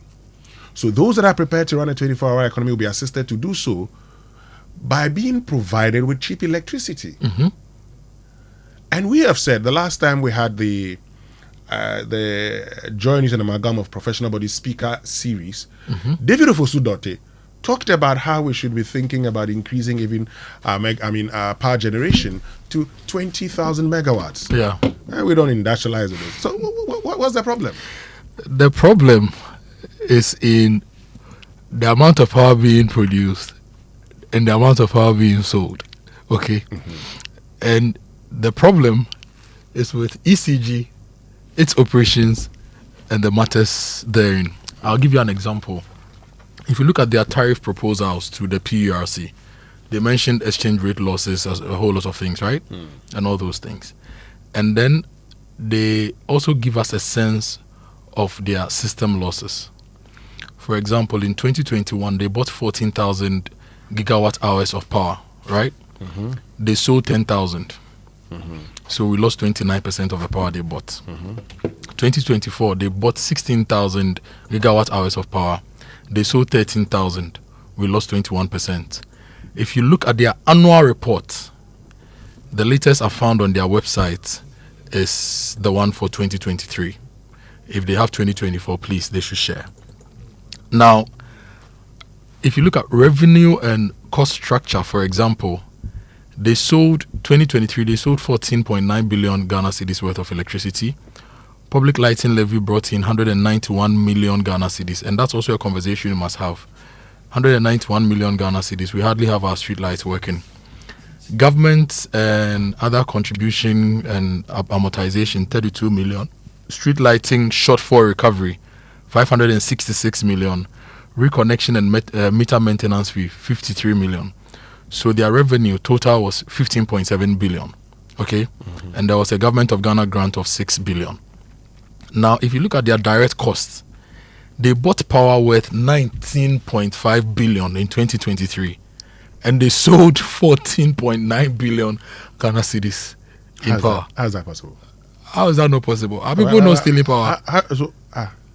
How do you buy power and sell power at a loss? Power purchase is 19.5 billion. They sold 14.9 billion. The previous year, they bought 13.9 billion Ghana cedis worth of power. That is 2022. They sold 8.1 billion. All right? Transmission costs in 2023 was 1.5 billion. In 2022 was 1.1 billion. Operations, their cost increased from 178 million Ghana cedis to 285 million Ghana cedis. Let's stay with the power purchases and sales. If I go and buy rice at 500 cedis in a Suchari, I cannot transport it to Accra and sell for 400 cedis. It cannot be and done. Stay in business. No. You need to find a way to pay for your transportation costs, your time and your margin, your packaging costs, your sales and marketing costs, for all that to be higher than your purchase price to be able to make money. And you see, Kojo, I use this analogy, a very simple thing I do in my farm. When we wean the pigs, okay, and we put them on, we start feeding them. At some point in time, they grow and they get to the levels of others. But we actually separate their feeding. So we buy their feed separately. So we have, let me call them a cohort of, pigs that you say, okay, so these ones, they're about, say, 40, 50. We will feed them because we want to track how much we spent on them. We want to track how much we sold them for. And then look at, okay, so this is how much they were sold. This is how much we spent. What margins have been made. How much of it has gone into expansion or into the purchase of feeds for, say, the breeding stock, which you're not selling, and all they're doing is producing. And you track that religiously. Yes. Because at every point in time, and so the last time I was telling you that when I changed the feed, it has actually cost me more. And so you're trying to, break even, just get a little bit of money and plow it back into the farm. How in God's name do you buy power and sell and make losses continuously? Because there are too many dynamics, too many types of meters, a lot of procurement, a lot of different things happening within the system. My brother, what I care about. And ECG says that they sometimes they also provide social service. What I care about. And that the street lighting levy cry is not enough for them. What I care about. So the 19.5 they bought, they will make a loss. What I care about the most is that if people are in charge, tasked with managing an entity, and they are making losses continuously, they have just told you they have no business being there. Yeah. I mean, how do you keep them there? Then you tell me to be paying more. I mean, how? And ECG, if they are not giving you the right tariffs, because you cannot go and buy tariff and come and sell it cheaply for me.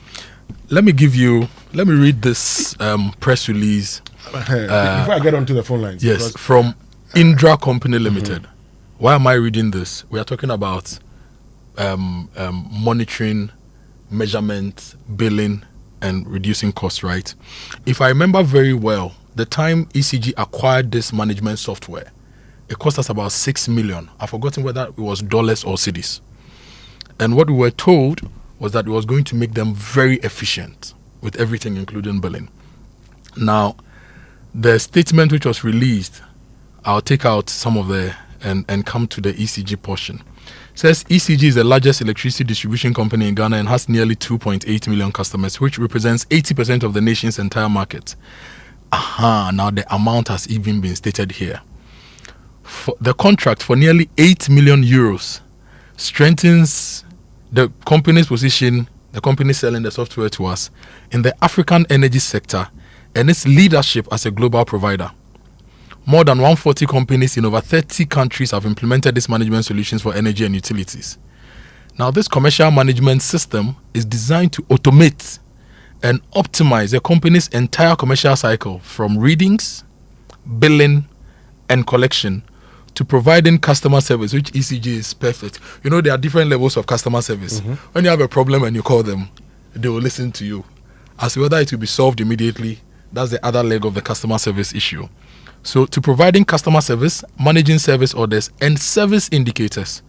It also helps process registrations, cancellations, contract modifications, and information requests through virtual channels, and it speeds up decision-making by providing easy access to better quality information. Its implementation will allow ECG to optimize how its business is managed while reducing costs through process automation. It will help shorten reading, billing and collection times, and also prevent energy losses and fraud.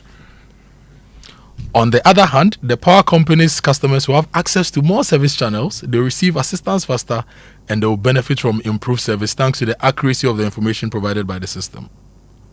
Kojo, I am told that we have the General Manager, External Communications, ECG, Dr. Charles Ni Ayiku on the line. Yeah. We're supposed to be talking to him about areas that went off and whether they're back on. But maybe he has a point or two to make about what we're talking about.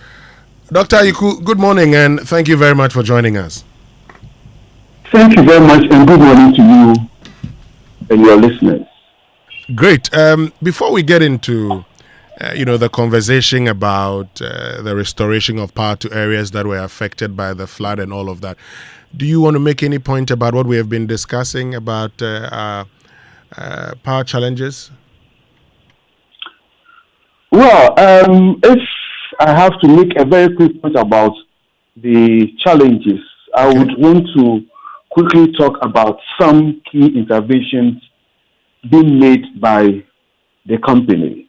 Okay. And this includes the installation of a mobile substation at Chado, the injection of distribution transformers across the ECG operational areas, the upgrade of power transformers at 7 substations in Accra and the Volta regions. That's Lashibi, La Adenta, Peshinungwa, Bachona, and reach that for Accra and then Dinu in the Volta region. Okay. The refurbishment and upgrade of the Obuasi substation and the installation of an additional 20 by 26 MVA power transformer at Tuabo in Takwa, which is supposed to be completed by the end of next month. The Asebu primary substation, which was completed about a month ago, and has significantly enhanced power reliability in Asebu and its surrounding communities.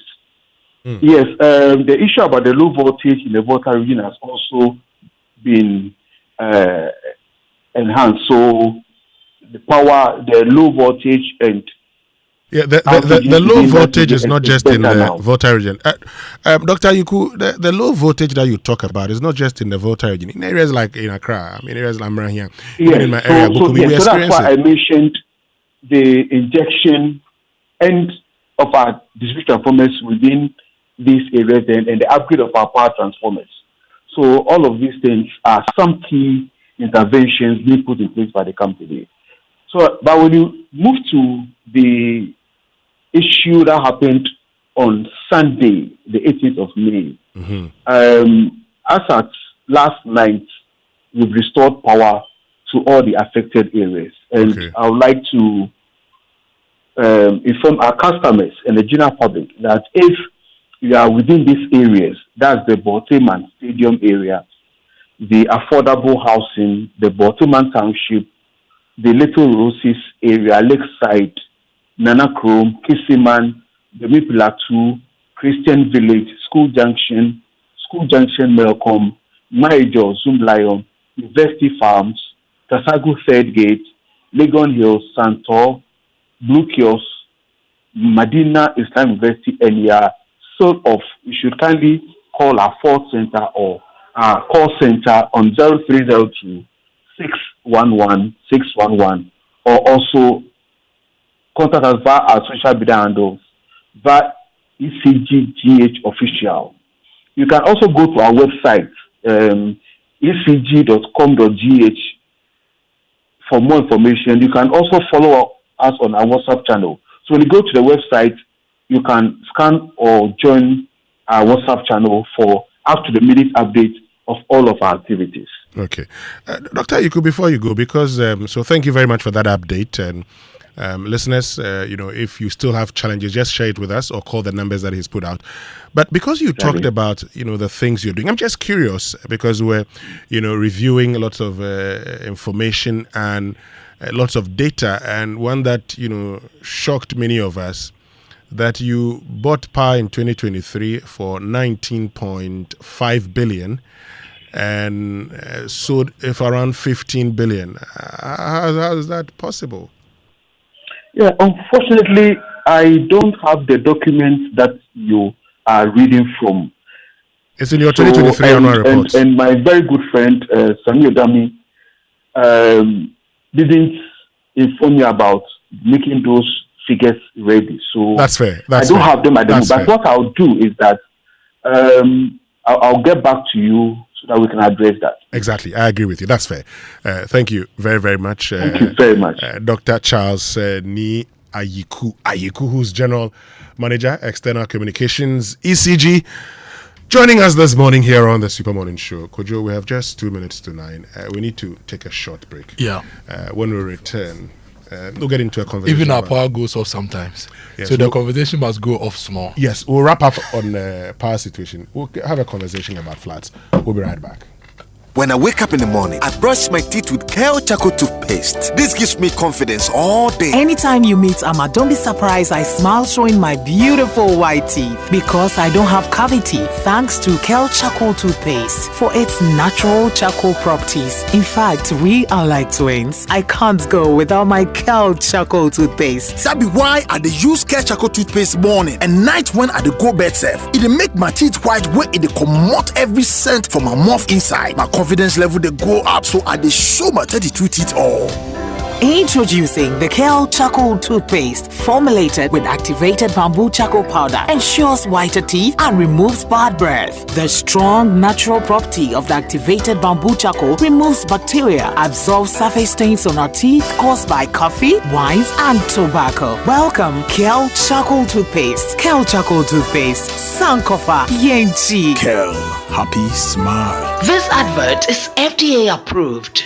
Say no nut, no nut, no nut, no nut. Hey, no nut, no nut, no nut, no nut. No nut, no nut. Decongestion, no nut, no nut, no nut. Malaria syrup, no nut. Everybody follow nut, sa malaria. A 3D till no nut now. Wogonto malaria chill. Wohopopo. What do you mean? I want you. No nut, no nut. Dabako, no nut, no nut. Adamienu, num lonat, Adamiensa, num lonat, no. Lonat scatter malaria. Lonat ide scatter malaria. A quality product from Blaze GVS Pharma. Yenshishemu hu se malaria wa umojam ansana wanum lonat. Na namien search na malaria no daso wo hwa ko hu dokota. This advert is FDA approved. City's not picky promotion. As you requested, we have dropped our prices for you. So rush to any Electroland showroom or authorized dealer store across Ghana and grab your desired Samsung, TCL, Media, and NASCO appliances at unbeatable prices. For your favorite TVs, refrigerators, air conditioners, washing machines, gas cookers, home theaters, microwaves, and many more, we have them on price drop. Thanks to the city's appreciation against the dollar. Enjoy convenient prices that fit your budget. Don't miss out. City's not picky. Electroland Day for you. Welcome to Spintex Plaza, where living and working blend seamlessly. Spintex Plaza, the place to be. Furnished apartments feel so free. Imagine coming home to a luxurious furnished apartment with everything you need. Rooftop pool, swim under the sky. Rooftop bar where the good times fly. Rooftop gym, get fit and strong. Spintex Plaza, you can't go wrong. Spintex Plaza, your home, your work, your lifestyle.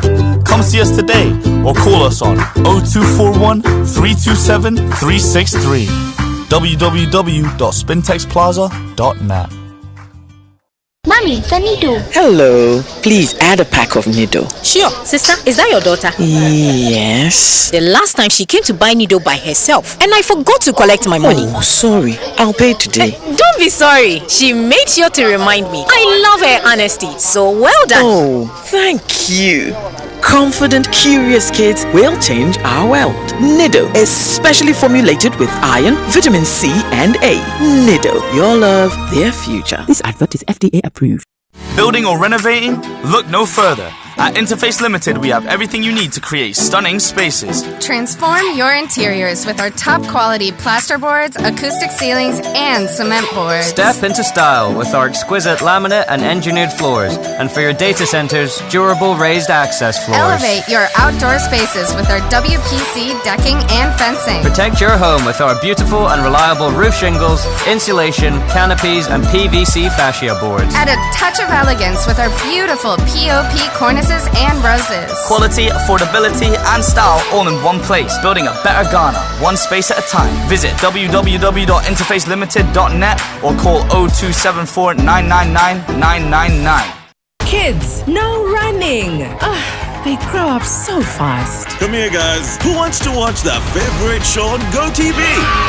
Your family's favorite moments are made better with GoTV's shows. We've got loads of local, international, and kids channels, and all the football you need from the comfort of your home. You can also watch your favorite shows wherever you are with GoTV Stream. Stick with GoTV and let's go together. GoTV. Love it. Super Morning Show. Yo, I ain't seen you in a minute, but I got something to tell you. Listen. See, the thing about you that caught my eye is the same thing that makes me change my mind. Kinda hard to explain, but girl,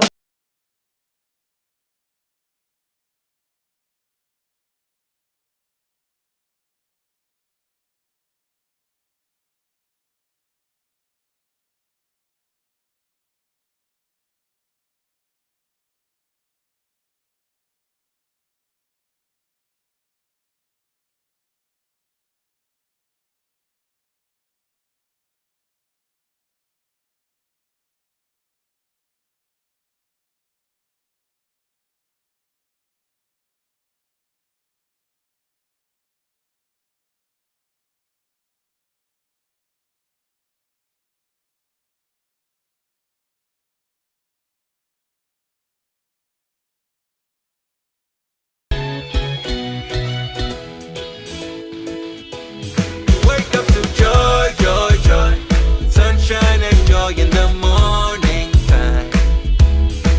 Yeah. Wake up to the super morning show. Yeah. Wake up to joy in the morning. Yeah. If you're turning on your radio, go for some joy in the morning on the super morning show. Welcome to the Joy Super Morning Show.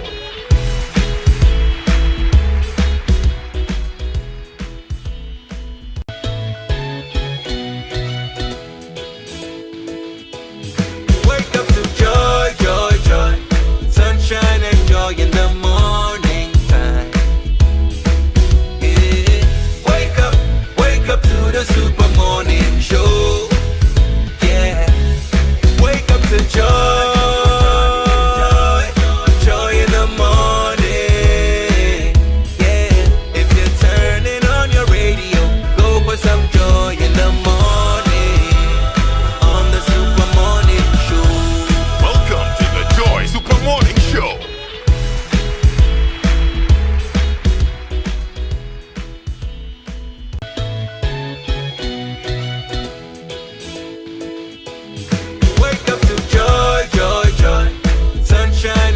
In the morning time. Yeah. Wake up to the super morning show. Yeah. Wake up to joy in the morning. Yeah. If you're turning on your radio, go for some joy in the morning on the super morning show. Welcome to the Joy Super Morning Show.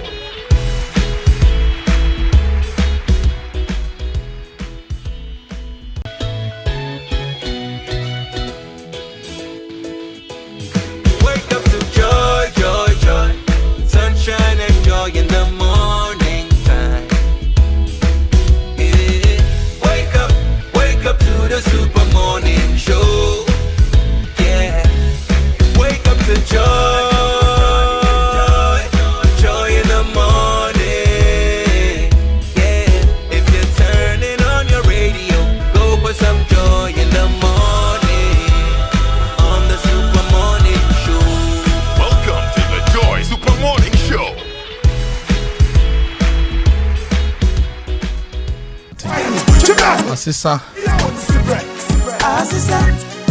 If you power blocks and your bricks, also say bricks. That's still live on the Super Morning Show. It's 9:08. My name is Kojo Akoto Boateng, and we still want to hear from you. Has your power situation improved?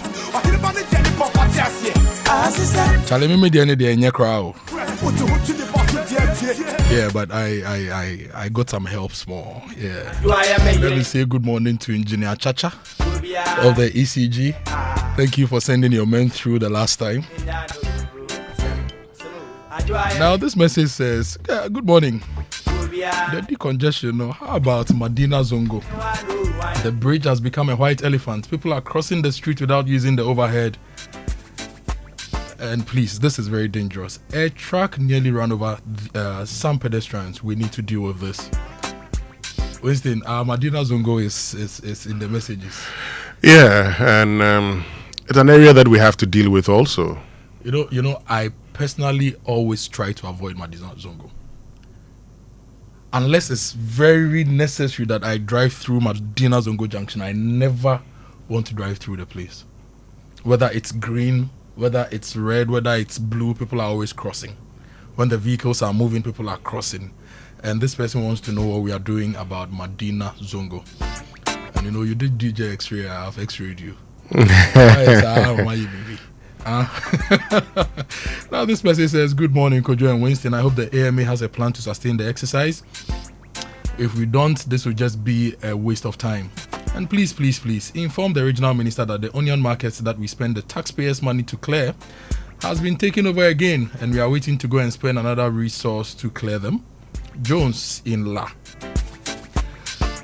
This message says the decongestion exercise should end with investment in new designs, paving the streets with colored paving stones, clearly marking the pedestrian walkways, and that will also enhance the way we do things. The only way to sell is to sell at the appropriate place. The government should forget about votes and do what is right and what benefits a capital city. Nanekuya in Spain, Texas. Winston, the decongestion of the roads must continue. If they think some political party would allow them, then that party must be ready to lose our votes. I'm all for the decongestion. Hello, Mr. Amoah. Some people call you Winston, some people call you Mr. Amoah. When then? I want to call you Kofi. That's Kofi. Okay. Bra Kofi. Mm-hmm. I think, this is Gabriel. I think there's one thing we are forgetting to talk about. When it comes to the reduction at the fuel pumps, why are they not reducing the engine oil prices too? But they rather keep on increasing that. I've been thinking about this. Please help us address it. Charlie, I can't say, when was the last time you bought engine oil? He says they are not reducing it. I think about 2 months ago. He's drawn my attention to it. Yeah. I'm due for an oil change. Okay, so unfortunately, I don't remember how much I bought it the last time. Exactly, but now that he's drawn my attention to it, we can check. We can check. Oh wait, I can pull that because I always pay with Momo, so okay. I can pull that. I'll check and see if oil prices are not going up. Are not going down, rather going up. Now this person says, reference to the decongestion exercise ongoing. Is it limited to only Accra Central and the traders or all over? Fitters have taken part of the road and added it as part of their workshop. People building their houses and putting stones and sand on half the road. Broken down vehicles are permanently left on half the road for years. People are just doing things with impunity. They put tables on pavement or on the edge of the road and start selling in our neighborhoods. What are we going to do to all those things? And he says, last Thursday at the bus stop at the airport traffic lights, some people had constructed something beautiful for us to use, but other people were grilling chinchinga right there and taking over. But chinchinga is part of our urban mix. If you are sitting at a bus stop and you are waiting for a truck to go home, chinchinga and some chill drink. Very soon somebody will go and put a beer bar there. No, they should design the chinchinga spots properly. Hold on. Very soon someone will put a container there and start selling beer. Okay, so a street, a street is a road with activity around it. So without the activity, the bus stop, so you don't need the bus stop. You don't need chinchinga. Winston, after a hard day's work, no. Shall I see? See, I know how we do things at bus stops. Very soon, once you do that, somebody will pretend it is what's the word? Let's not wait for the person to pretend. Let's design the Chinchinga spots, add the drink spots. Let's this one I disagree. I disagree. He says, look, it's not right, so those in charge should deal with it. Now, Agbogba EP Church area, some faces are still off. This is Victoria from Agbogba, so feedback for ECG. Bra Kofi Winston, let ECG tell Ghanaians if all power consumed in a month is billed and collected at 70% and at current tariffs, staff corruption is reduced, it will not break even or even make profit. So what he's suggesting is that if ECG even collected 70% and they reduced corruption within their old system, would they break even and even make a profit? He wants ECG to do that mathematics and share with us. And he says, what I see is inefficient collection and MDAs, MMDAs, hospitals, etc.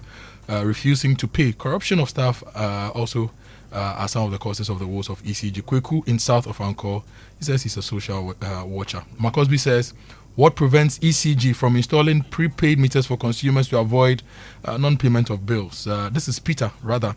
And Marcosby rather says, I used 3 different meters. One of them, which was installed by an ECG contractor after 3 months, and I wasn't getting my monthly bills. I started complaining. ECG staff were dispatched to my place, and I was told that the meter, even though I had the Ministry of Energy written on it, wasn't an ECG meter, so it could not be captured in their system. I applied for a new meter. They came to install the meter. Now I'm begging them to send me my monthly bills. They haven't captured the meter yet. I am so not comfortable using something I'm not paying for. Kojo and Kofi, this country, if you want to develop it, we can develop it, and it's from Marcosby. That's the reason why I brought the Indira. Now I've mentioned the name of the Indira CMS. You spend 8 million euros to buy a commercial management system. It should reflect in the outcomes and the outputs, shouldn't it, Winston? Of course, it should reflect in it. It should reflect. We should see better. Now, this one says, Winston, the issues about ECG there, only God can help us. But the saddest part of this is, I don't want to read the word he used there, is called the customer service lines. Winston, when you call and they take your details, that's the end. They never come as promised, and you have to eventually go to the office before it's resolved. Please tell them to stop wasting our money on the customer call center if they will not solve our problems much. So that's also a message that from ECG. There's a lot to talk about ECG, and we know you have daily challenges. We want you to inform us daily as well. So always send us messages, and we'll make sure we get the right responses for you. Exactly, Kojo, but you know that every time we eat food and sugars are trapped between our teeth, leading to tooth decay, gum disease, and in some cases foul breath. Well, brushing your teeth every morning and night with Pepsodent Cavity Fighter gives your teeth the protection they need, leaving you with 10 times stronger teeth. And Pepsodent Cavity Fighter is fortified with fluoride and microcalcium ingredients, sealing tiny and invisible holes in your teeth. This prevents cavities, keeps your teeth strong and mouth healthy. And Pepsodent Cavity comes in a 175-gram big family pack, 120-gram Ejakwa pack, 65-gram and 12-gram sachet. So you can always get what you can afford at any time. Don't just use toothpaste that brushes your teeth. Use Pepsodent that protects your teeth. And always remember to brush your teeth in the morning and before you sleep at night. And Pepsodent has been educating Ghanaians on how to brush their teeth for 25 years and is recommended by the Ghana Dental Association and gives you the opportunity to talk to a dentist for free. Call toll-free 0800 161 000 to talk to a dentist for free. You can also get Pepsodent at any shop near you. Call their customer care center on toll-free 0800 2030. Pepsodent, every smile matters. And we all want a little more. A little more security when life gets unpredictable. A little more electricity when your voltage drops. A little more protection for our loved ones, because more is always better. So let me put you on the ABSA Assure account, okay? Go to any ABSA bank, get the ABSA Assure account. It isn't just a banking product, it's a chance to have more than you expect. ABSA Assure account gives you domestic and commercial accident insurance cover, hospitalization benefits, permanent disability benefits, death cover, and a bundle of essential banking services, all for a single fee. No multiple payments, just one fee for everything. You want more? Of course you do, because more is always better. So talk to ABSA today and sign up for the ABSA Assure account. Your story matters. ABSA. Now, are you ready to drive innovation and take the next step in your career? Then apply for Ashesi University's master's programs, which combines world-class education with African relevance. Regardless of your career aspirations, an Ashesi master's program equips you with the skills, ethics, and network to lead boldly. Applications are open for our 2025 cohorts. Learn more at ashesi.edu.gh.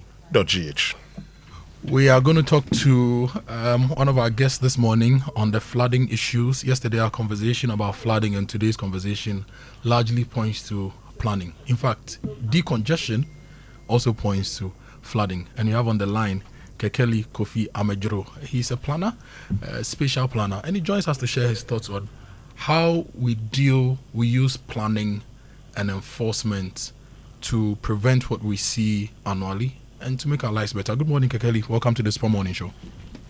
Good morning, Kojo. I hope you're well. And thanks for having me. And I hope you're well. Yeah, I'm doing pretty well. Yes, so I'm great. So it rained on Sunday. Were you affected in any way? Unfortunately, I wasn't affected. I live in the Adenta area, which was pretty safe. So, was safe. Adenta is largely planned. You see the streets, you see the drains. It contributed to you being safe, didn't it? Yeah, it did. Look, we've had this conversation almost consistently for as long as Joy FM has existed, 30 years, and as long as Ghana has existed. Flooding has been in the news every year. You are a master planner. What do you think the new approach should be in dealing with flooding and urban development challenges? What key things do you think the new government and all of us should do to actually fix this? So, Kojo, I think the issue about flooding is pretty simple. We all know the underlying root causes, yet if it comes to implementation, that's where the challenge is.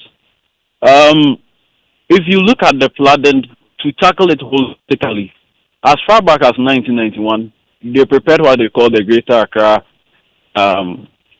strategic plan. And this plan had a special dimension of it that sought to tackle the flooding issue. And so they prepared a green infrastructure network. They prepared water retention ponds and what have you. But the challenge is the implementation. I'm having some feedback when I speak to me. I don't know. It's perfect. Just go ahead. We don't have any feedback. We can hear you. Yeah, so the water retention points, all the green areas, the nature-based solutions which were proposed, is what we are encroaching on. You talk of Accra in general, most of these water come from the Abreu Hills. And currently, if you go to the Abreu Hills, you can see how the whole vegetation is being scraped off. Everyone is seeing, everyone is sitting on, nothing is being done about it. That's one of the major causes. Aside from that, the lagoon areas, the Ramsar sites, we are encroaching on it. So for me, I think assemblies continuously say they are doing their best. I think what we can do differently is that now there is a new Greater Accra plan, which I think you are aware of, and it proposes this green infrastructure network, which combines tree planting along the major water bodies, the streams and what have you, which to me, the citizens as well as the media is supposed to police these vegetation and natural flooding systems we have.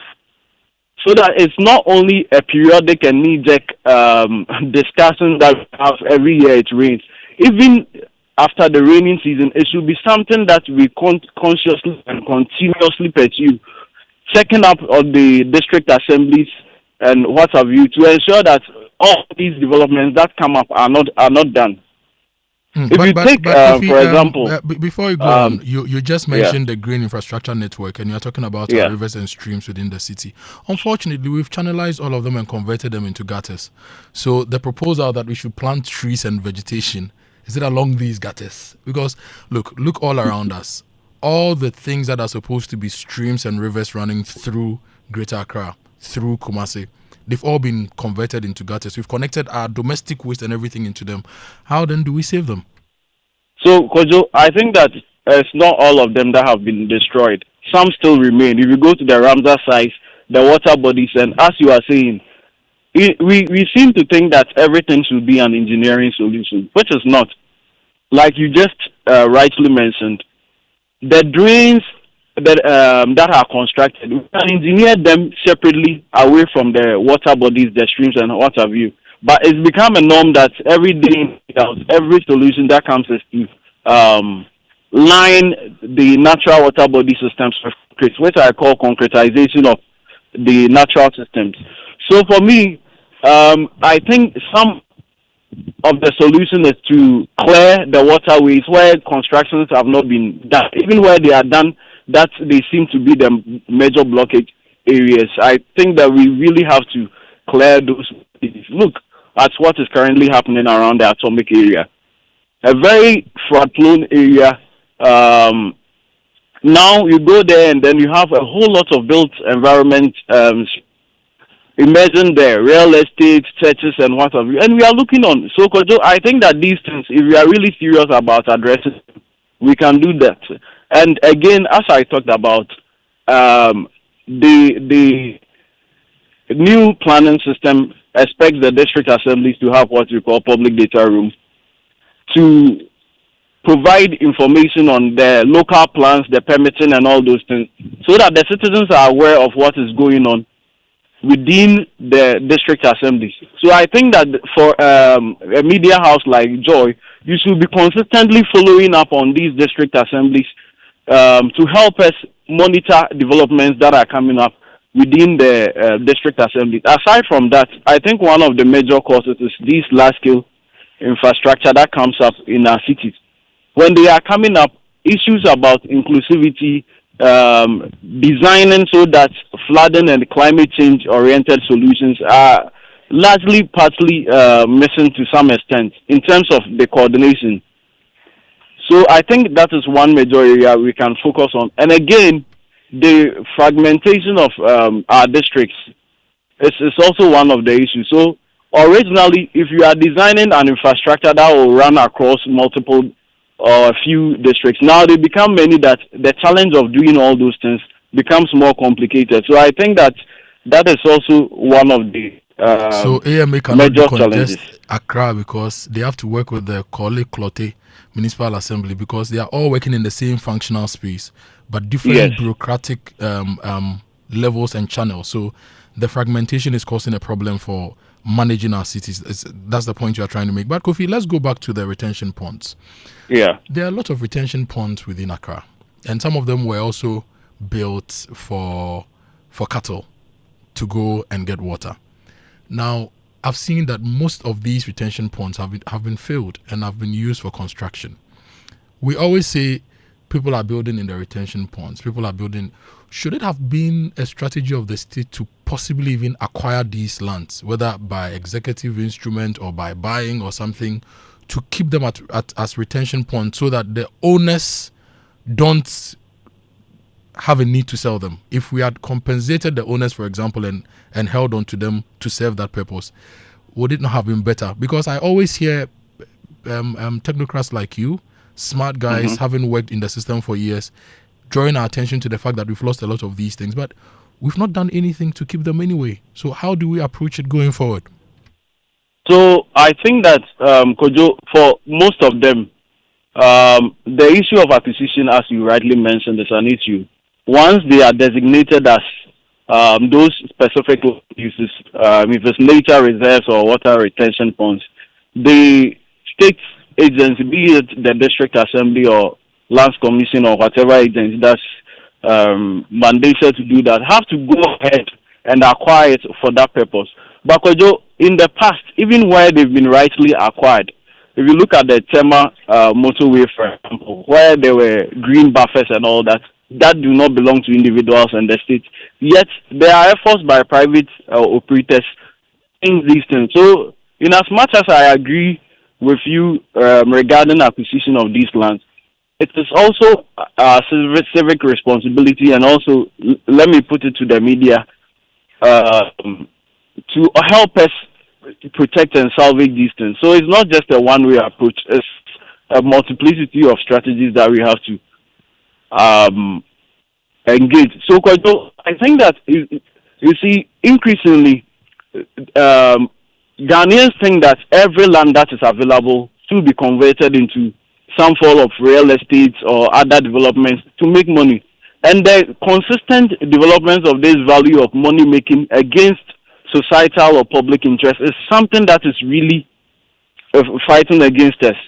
Even if the district assembly development control apparatus is weak, once these plans are there or people are made aware that these areas are supposed to be waterways, public parks and what have you, the citizens are then empowered to do more of what I call citizen policing. The district assembly, as you all know, their systems are weak in terms of development control. So once the citizens become the dominant policing agent, then some of these things can be tackled. So I propose that for the district assemblies where these plans have been prepared, there should be billboards showcasing these things on them so that the citizens are aware. A child can even know that this area is designated for this, and they can protect it as elsewhere. So I think these are some of the practical strategies we can adopt. Now, Kofi, I know you have gone through a lot of our development plans, from those in 1954, 1958, Accra Town Plan, all the way to the modern ones. You've also seen the growth of Accra and seen different models with respect to our city. In fact, the president says that to decongest Accra, we must build a new sort of capital city.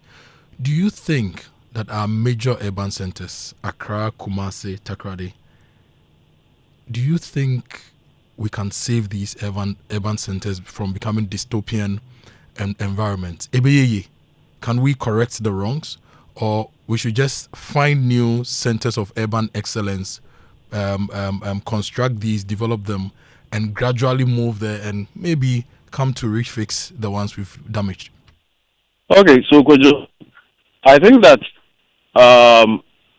salvaging Kumasi and Accra and other major urban centers in Ghana is very much doable.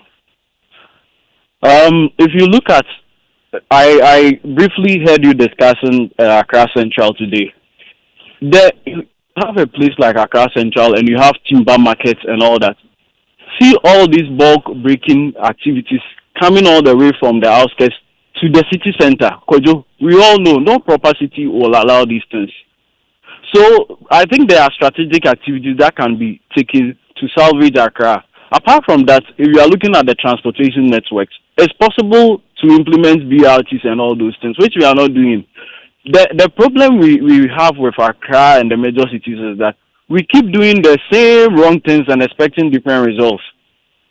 We talk of these development being very lateral, urban sprawl and all that.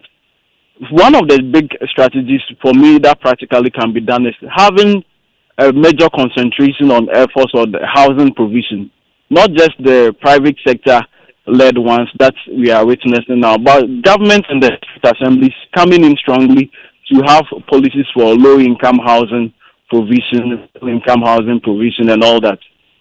So apart from these strategies, and quite a number of them, which I cannot discuss in this short period, if you look at the National Spatial Development Framework, for example, in proposing an urban center, it looks at the Golden Triangle between Ashanti region,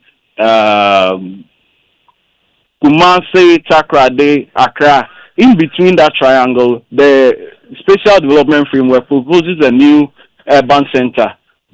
That is for the future. But for me, as I mentioned, the challenge of Accra, Kumasi, Tamale, and the other major urban centers can be solved. And also, if we have the same old attitudes and mindset, and we do go ahead to develop the even the new ones, which I think to me might help in future, the same old problems will be translated there. That's why I've been talking of new approaches, new strategies of tackling the existing challenges we're having, which should be consistent and not something periodic. Once in a while, we discuss it, and then we leave it. Thank you, Kofi. So you've rightly said that this avenue will not be enough for us to discuss the whole topic. So come to the studio one of these days. Let's discuss the green infrastructure network, building utopian environments within our urban spaces for our comfort and satisfaction. Is that a good topic for you? I think that's a great topic. But Kojo, going forward, I think the discussions in the studios, what I would love to have is that there should be this constant collaboration between your station, LUSPA, the district assemblies, so that consistently we are on the ground monitoring what is happening within our built environment. Thank you very much. Step further away from just the discussion to practical action.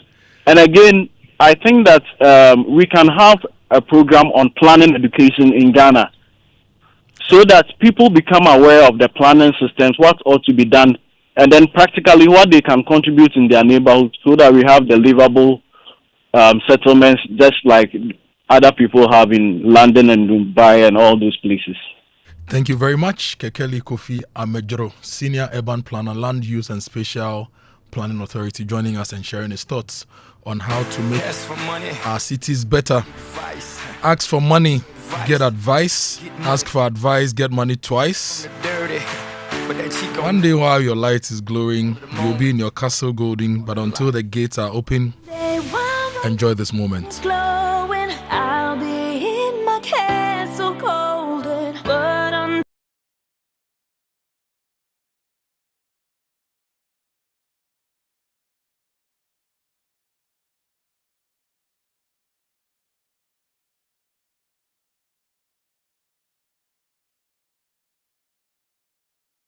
Once upon a time, in the heart of Accra, a man in his fancy car sought directions. But oh, the Ghanaian way. Hello, bro. Good afternoon. Can you please show me where the Presby Church is? Go straight. Turn left at the big mango tree with the broken branches with most of the mangoes falling. Ask there, anybody will show you. And when the Black Stars take to the field, every Ghanaian becomes a coach.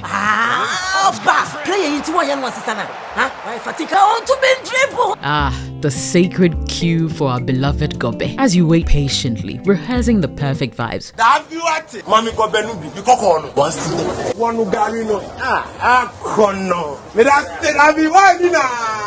These, my dear ones, are some few moments that make our Ghana truly special. And as we share these stories, let us also remember a plate of lele rice, connecting our hearts through the flavors of our culture. Special moments are worth celebrating with lele rice. Lele rice, yenimno free tete. This advert is FDA approved.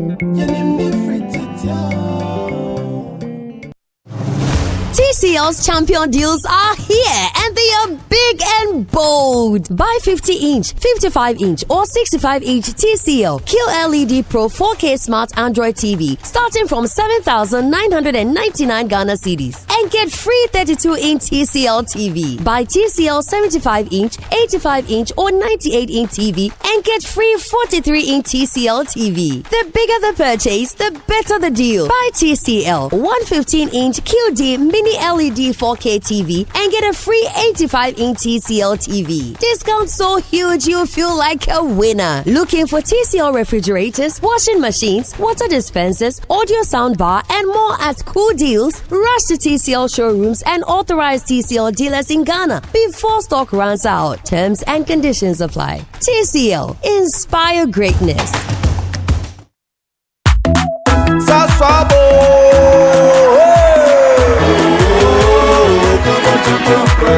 Sasso, sasso, se come tonton preco.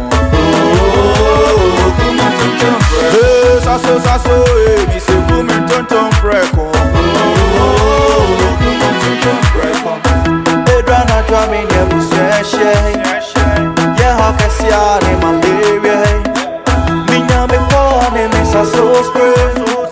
Every mosquito study run away. Tonton preco, sasso sasso, mi se come tonton preco. Come tonton preco, sasso, come tonton preco. Nani sham ne die, e demo stronko. This advert is FDA approved.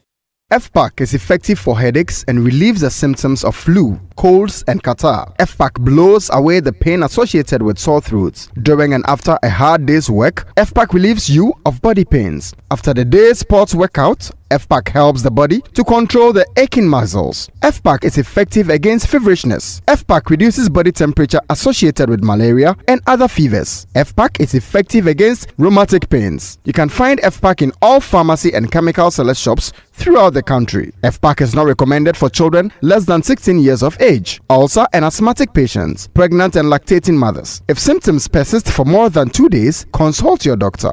FPAC blows your pain away. FPAC Junior follows in the tradition of FPAC tablets, a trusted friend to relieve your child of pain associated with teething, catarrh, cold and fever. The good that FPAC does for you, FPAC Junior does for your child. FPAC Junior is for children between 6 months and 12 years. FPAC Junior blows your child's pain away.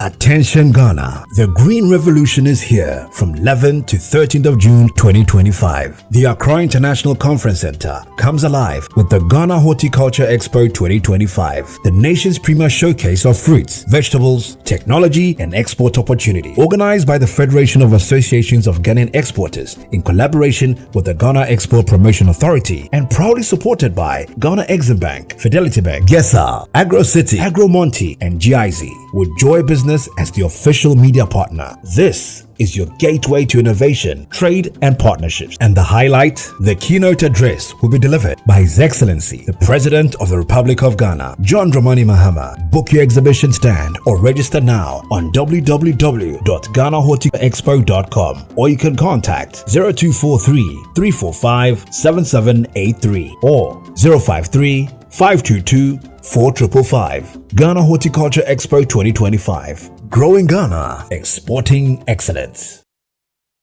Coffee in your cup and joy on the set. The Super Morning Show is always the best bet on Joy 99.7 FM.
If I see of all time, I'm actually there and now the Lumbago Vex. So for the last 2 months, or maybe 2 years. Maybe 2 years. Yes. Okay. 2 years.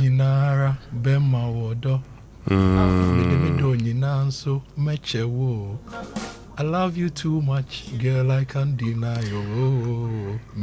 Charlie, that is Kobna, giving us the tardy vibe. Yeah, Charlie. You see, there's this message here, and I'm just choosing this message because, you know, you were talking about Winston and Kofi. So yes. The person says Winston and Kofi. Yes, yes, brother. But Winston is the same as Kofi. So it's Winston and Kojo. Or you want to do Kofi and Kojo. I just do Winston Amoah, even though my official name, full name is Winston Kofi Amoah. I just make it Winston Amoah. So Sangyana says, aka Omambapa. Yeah, when you go to the Western region, that's how I'm known. So almost all functional ECG meters installed on ECG poles outside residences in Aplaku Botiano Township, especially Israel in Ghana, have been stolen. ECG has been informed about this theft, which happened over 2 years ago, but are yet to replace the meters. And these residences are therefore using power free of charge. Okay. Kojo, there are some messages here, very, very interesting messages. Please go ahead, share them with us. And sometimes some of the messages will make some people unhappy. Like how, this one says, Accra, the capital city of Ghana, has varying elevations, but it's not entirely below sea level. So we need catchment centers in Accra for the rain. Store it and put some canoes on it for tourists, like it's done in France, Germany, etc. I think this is a great idea. Have you seen the police pool in East Legon? Which one is that? There's a police pool in East Legon. East Really? Legon behind you see where NPA used to be around East Legon? Yeah. Behind it. Okay. There is a weir of sorts, and it's a dam. I believe it was constructed when we were constructing the motorway to store water for the concrete works. And then it was left, and way back people used to farm around it. But now we've planted houses all around it. People have connected their waste into it. So that beautiful spectacle, could have put quad bikes on jet skis on them for people to just chill within East Legon. If you go to Shaiman Dam, if you go to the University of Ghana Farms in Nanakrom, they also have a water body. Lakeside have converted this. They have converted the one in Lakeside into a marina where people go to. Yeah, to a park. And this person says, all these retention ponds in the city, if we maintain them and develop them, they could be parks, which will make our areas cooler and also give us some recreation. And you see, that's why the area from Abokobi Station to Pantang Village, when I see people filling and building, I say, why? I mean, I just don't look. Years ago, we actually, my late father had acquired a land around Agbogba thereabout. So we went to the assembly to check on the land, and the assembly told us that this area is very close to the stream and will flood. So we left it. Yeah, it was as simple as just leave it and move on. This message says, nature is very mysterious and creates the answers to our problems. For those who are old enough to remember, the part of Jolu immediately below the N1 was a marsh.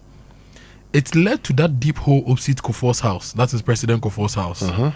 What marshlands do is absorb rainwater and runoff. The sale of those places by some people is one of the reasons why we are where we are. You know the area the person is talking about? I know. There are significant high rises and other structures around that area. So I'm going to read a message that says, do you know, Winston, do you know the meaning of Jowulu? Explain what Jowulu is. It means a deep valley and a gigantic hole that retains large volumes of water. Jowulu. Okay. That's a deep valley. What does Fanofa mean? I saw a post on Facebook with someone trying to explain some of the names of the neighborhoods, and he suggested that Fanofa means river on river. Anybody who speaks Samuel Dame. So what does Fanofa means? What does it mean? Fanofa. Get us. Yeah, so and it says Fanofa means river on river. So the circle area and the Kokolomemle going all the way down. So this one, continues and says the location of.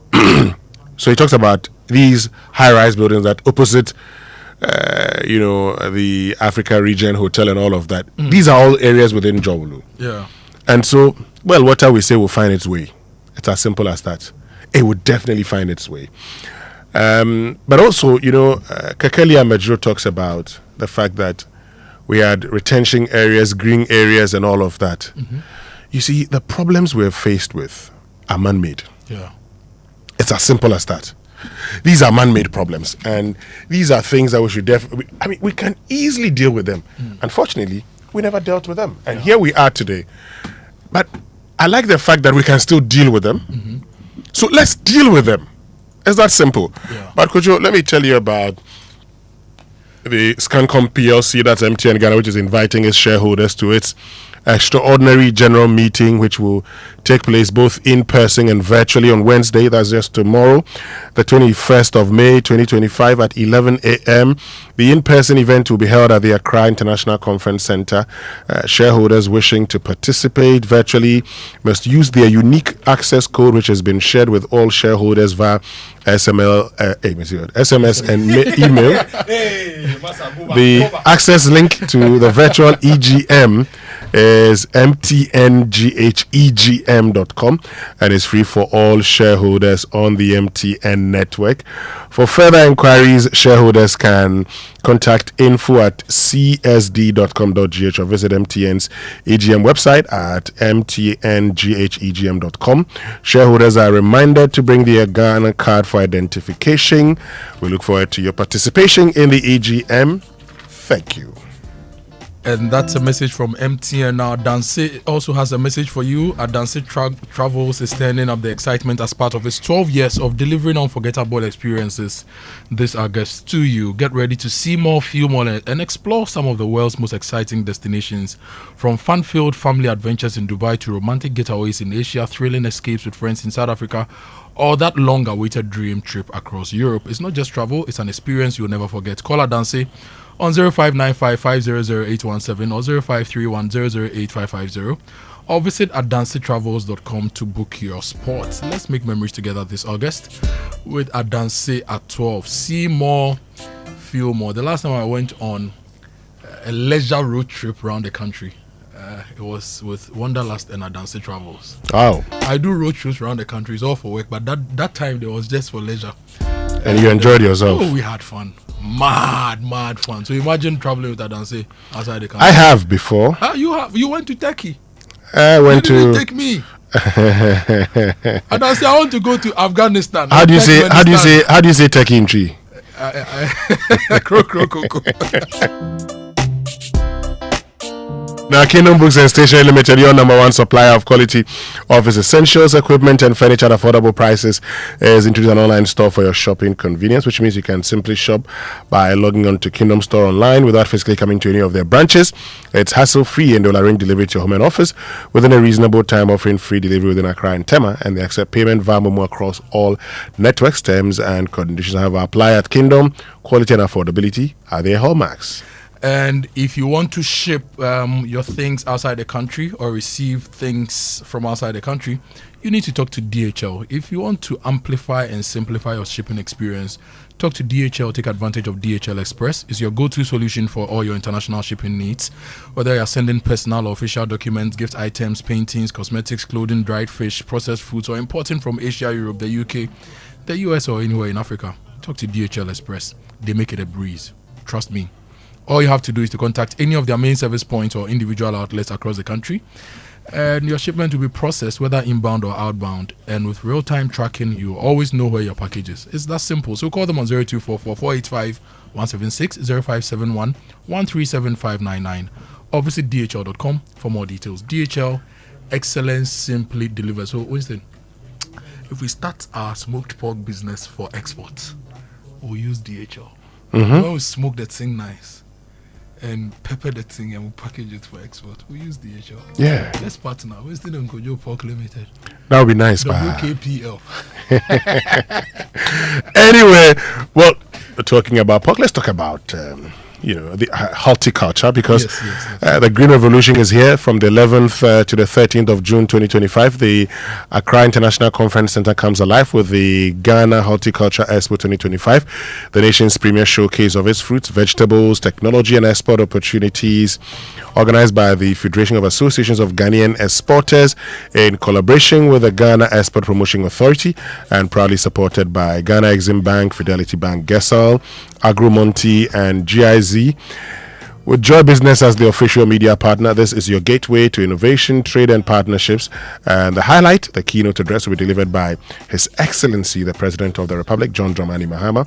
Book your exhibition stands or register now at GhanaHortiExpo.com or call 0243 457783 or 053-522-4555. Ghana Horticulture Expo 2025, growing Ghana, exporting excellence. I have some filler for you on the Horti Expo. We have a lot of companies from outside the country that have registered to come for the Hoti Expo, to come and source stuff from Ghana. Okay. And within the sub-region, I know at least 2 agric ministers of other countries that will be coming for the Horticulture Expo. So if you want to do agric business properly and build the right networks to grow in the space, you need to register for the Hoti Expo as a vendor, and you need to lock down the days 11th to 13th of June and join us at the Accra International Conference Center. Now, if you're looking for a smarter and more convenient way to stay connected, then it's time to live seamlessly with MTN's eSIM. You don't have to carry multiple phones around, because with the MTN eSIM, you can have multiple numbers linked to just one smartphone. Just dial *06# to check your phone's eligibility, download the My MTN app, or visit MTN website to request for your eSIM. You can also visit any of their service centers nationwide to get easy hands-on assistance. Go seamless with MTN eSIM for convenience and seamless connectivity. So, what are we doing today?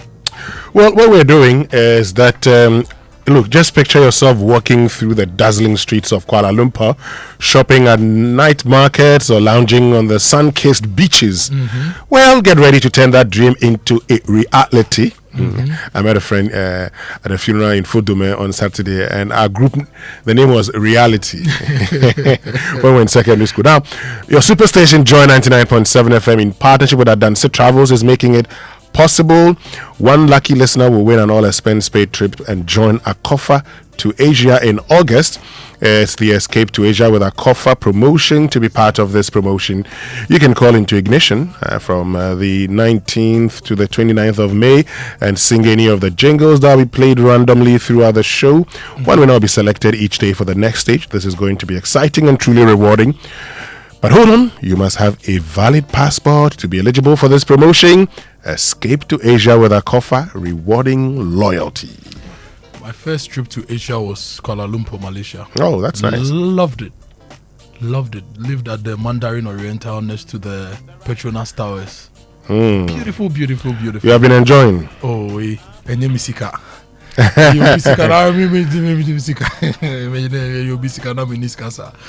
Now, if you are ready to dominate Twitter trends and own the digital conversation, whether you're a corporate powerhouse launching a product, a political figure shaping national discourse, or a brand building public goodwill, the Brands People brings you Africa's #1 Twitter army. We don't just chase trends, we create them. So from brand amplification and CSR buzz to political relevance and image elevation, the Brands People get you seen, heard, and trending for all the right reasons. Don't whisper in the noisy world. Command the conversation. Shape the narrative. Call them now on 0244 735 451. The Brands People, let's go viral on purpose. And Joy News proudly presents the top 10 impact makers are extraordinary individuals transforming communities through education, health, girl-child empowerment, and innovation, from after-school programs in Kisaman to mental health advocacy in the Ashanti region through to solar in the Upper West region, clean water projects, inclusive education, women's empowerment, and more. These are the true agents of change in marginalized communities across the country. Catch their inspiring stories on Joy News as we honor the selfless individuals reshaping lives one step at a time. The Joy News Impact Makers Award is brought to you by MacDan Foundation, empowering for futures, building communities, Gold Key Properties, transforming the landscape, MNC Group Global, totally reliant, German Ozone Medical Center, alternative therapy, dental, wellness, and beauty. Latest Foam, your partner for life, and Ghana CEO Summit and Expo, inspiring business leadership and economic transformation. Joy News Impact Makers Awards, celebrating ordinary people making extraordinary impacts. So we are wrapping up on the show for the morning. Yeah. It's about 4 minutes to 9. At 4 minutes to 10. To 10, yeah. Yes, and at 10, Adobe, I'll bring you the news at 10. And then there's Cosmopolitan Max. Yeah, yes. There's a lot to be done. Kofi. And, well, Kofi Amejiro says all is not lost. So all is not. But could Oral go around the country and see where people are building on wetlands? You know, wetlands are supposed to be reserved by the states, right? So if people are building on them, they are looting. Could we set Oral on them? Okay, is the committee still working? I'm just asking a question. Why are you answering the question? Why are you being a Ghanaian? Honorable member, have a lovely day. Oral has gone to bed. Yes, Kwegu. Oral has gone to bed. Which bed? The Oral that people made noise about. Now Oral number 1. So the buildings and cantonments that people were building on. Oral number 1 is in. Last time it was in Vatican. It was. But Attorney General is dealing with it now. Yes, but Attorney General too hasn't done anything on Oral so far. The wheels of justice grind slowly. Kogo, have you greeted the Pope before? You are calling somebody's son Oral number 1. My brother, thank you very much for joining us. Honorable Samuel Okujeta Blakwa. Good morning. Good morning, son of man. And the Oral team. Good morning. The buildings that people were, the lands people were building and all those things. How far? Anyway, this is music from Ochame Kwame. Matia Shiwudom. Enjoy this one. Have a great day. Keep listening to Joy 99.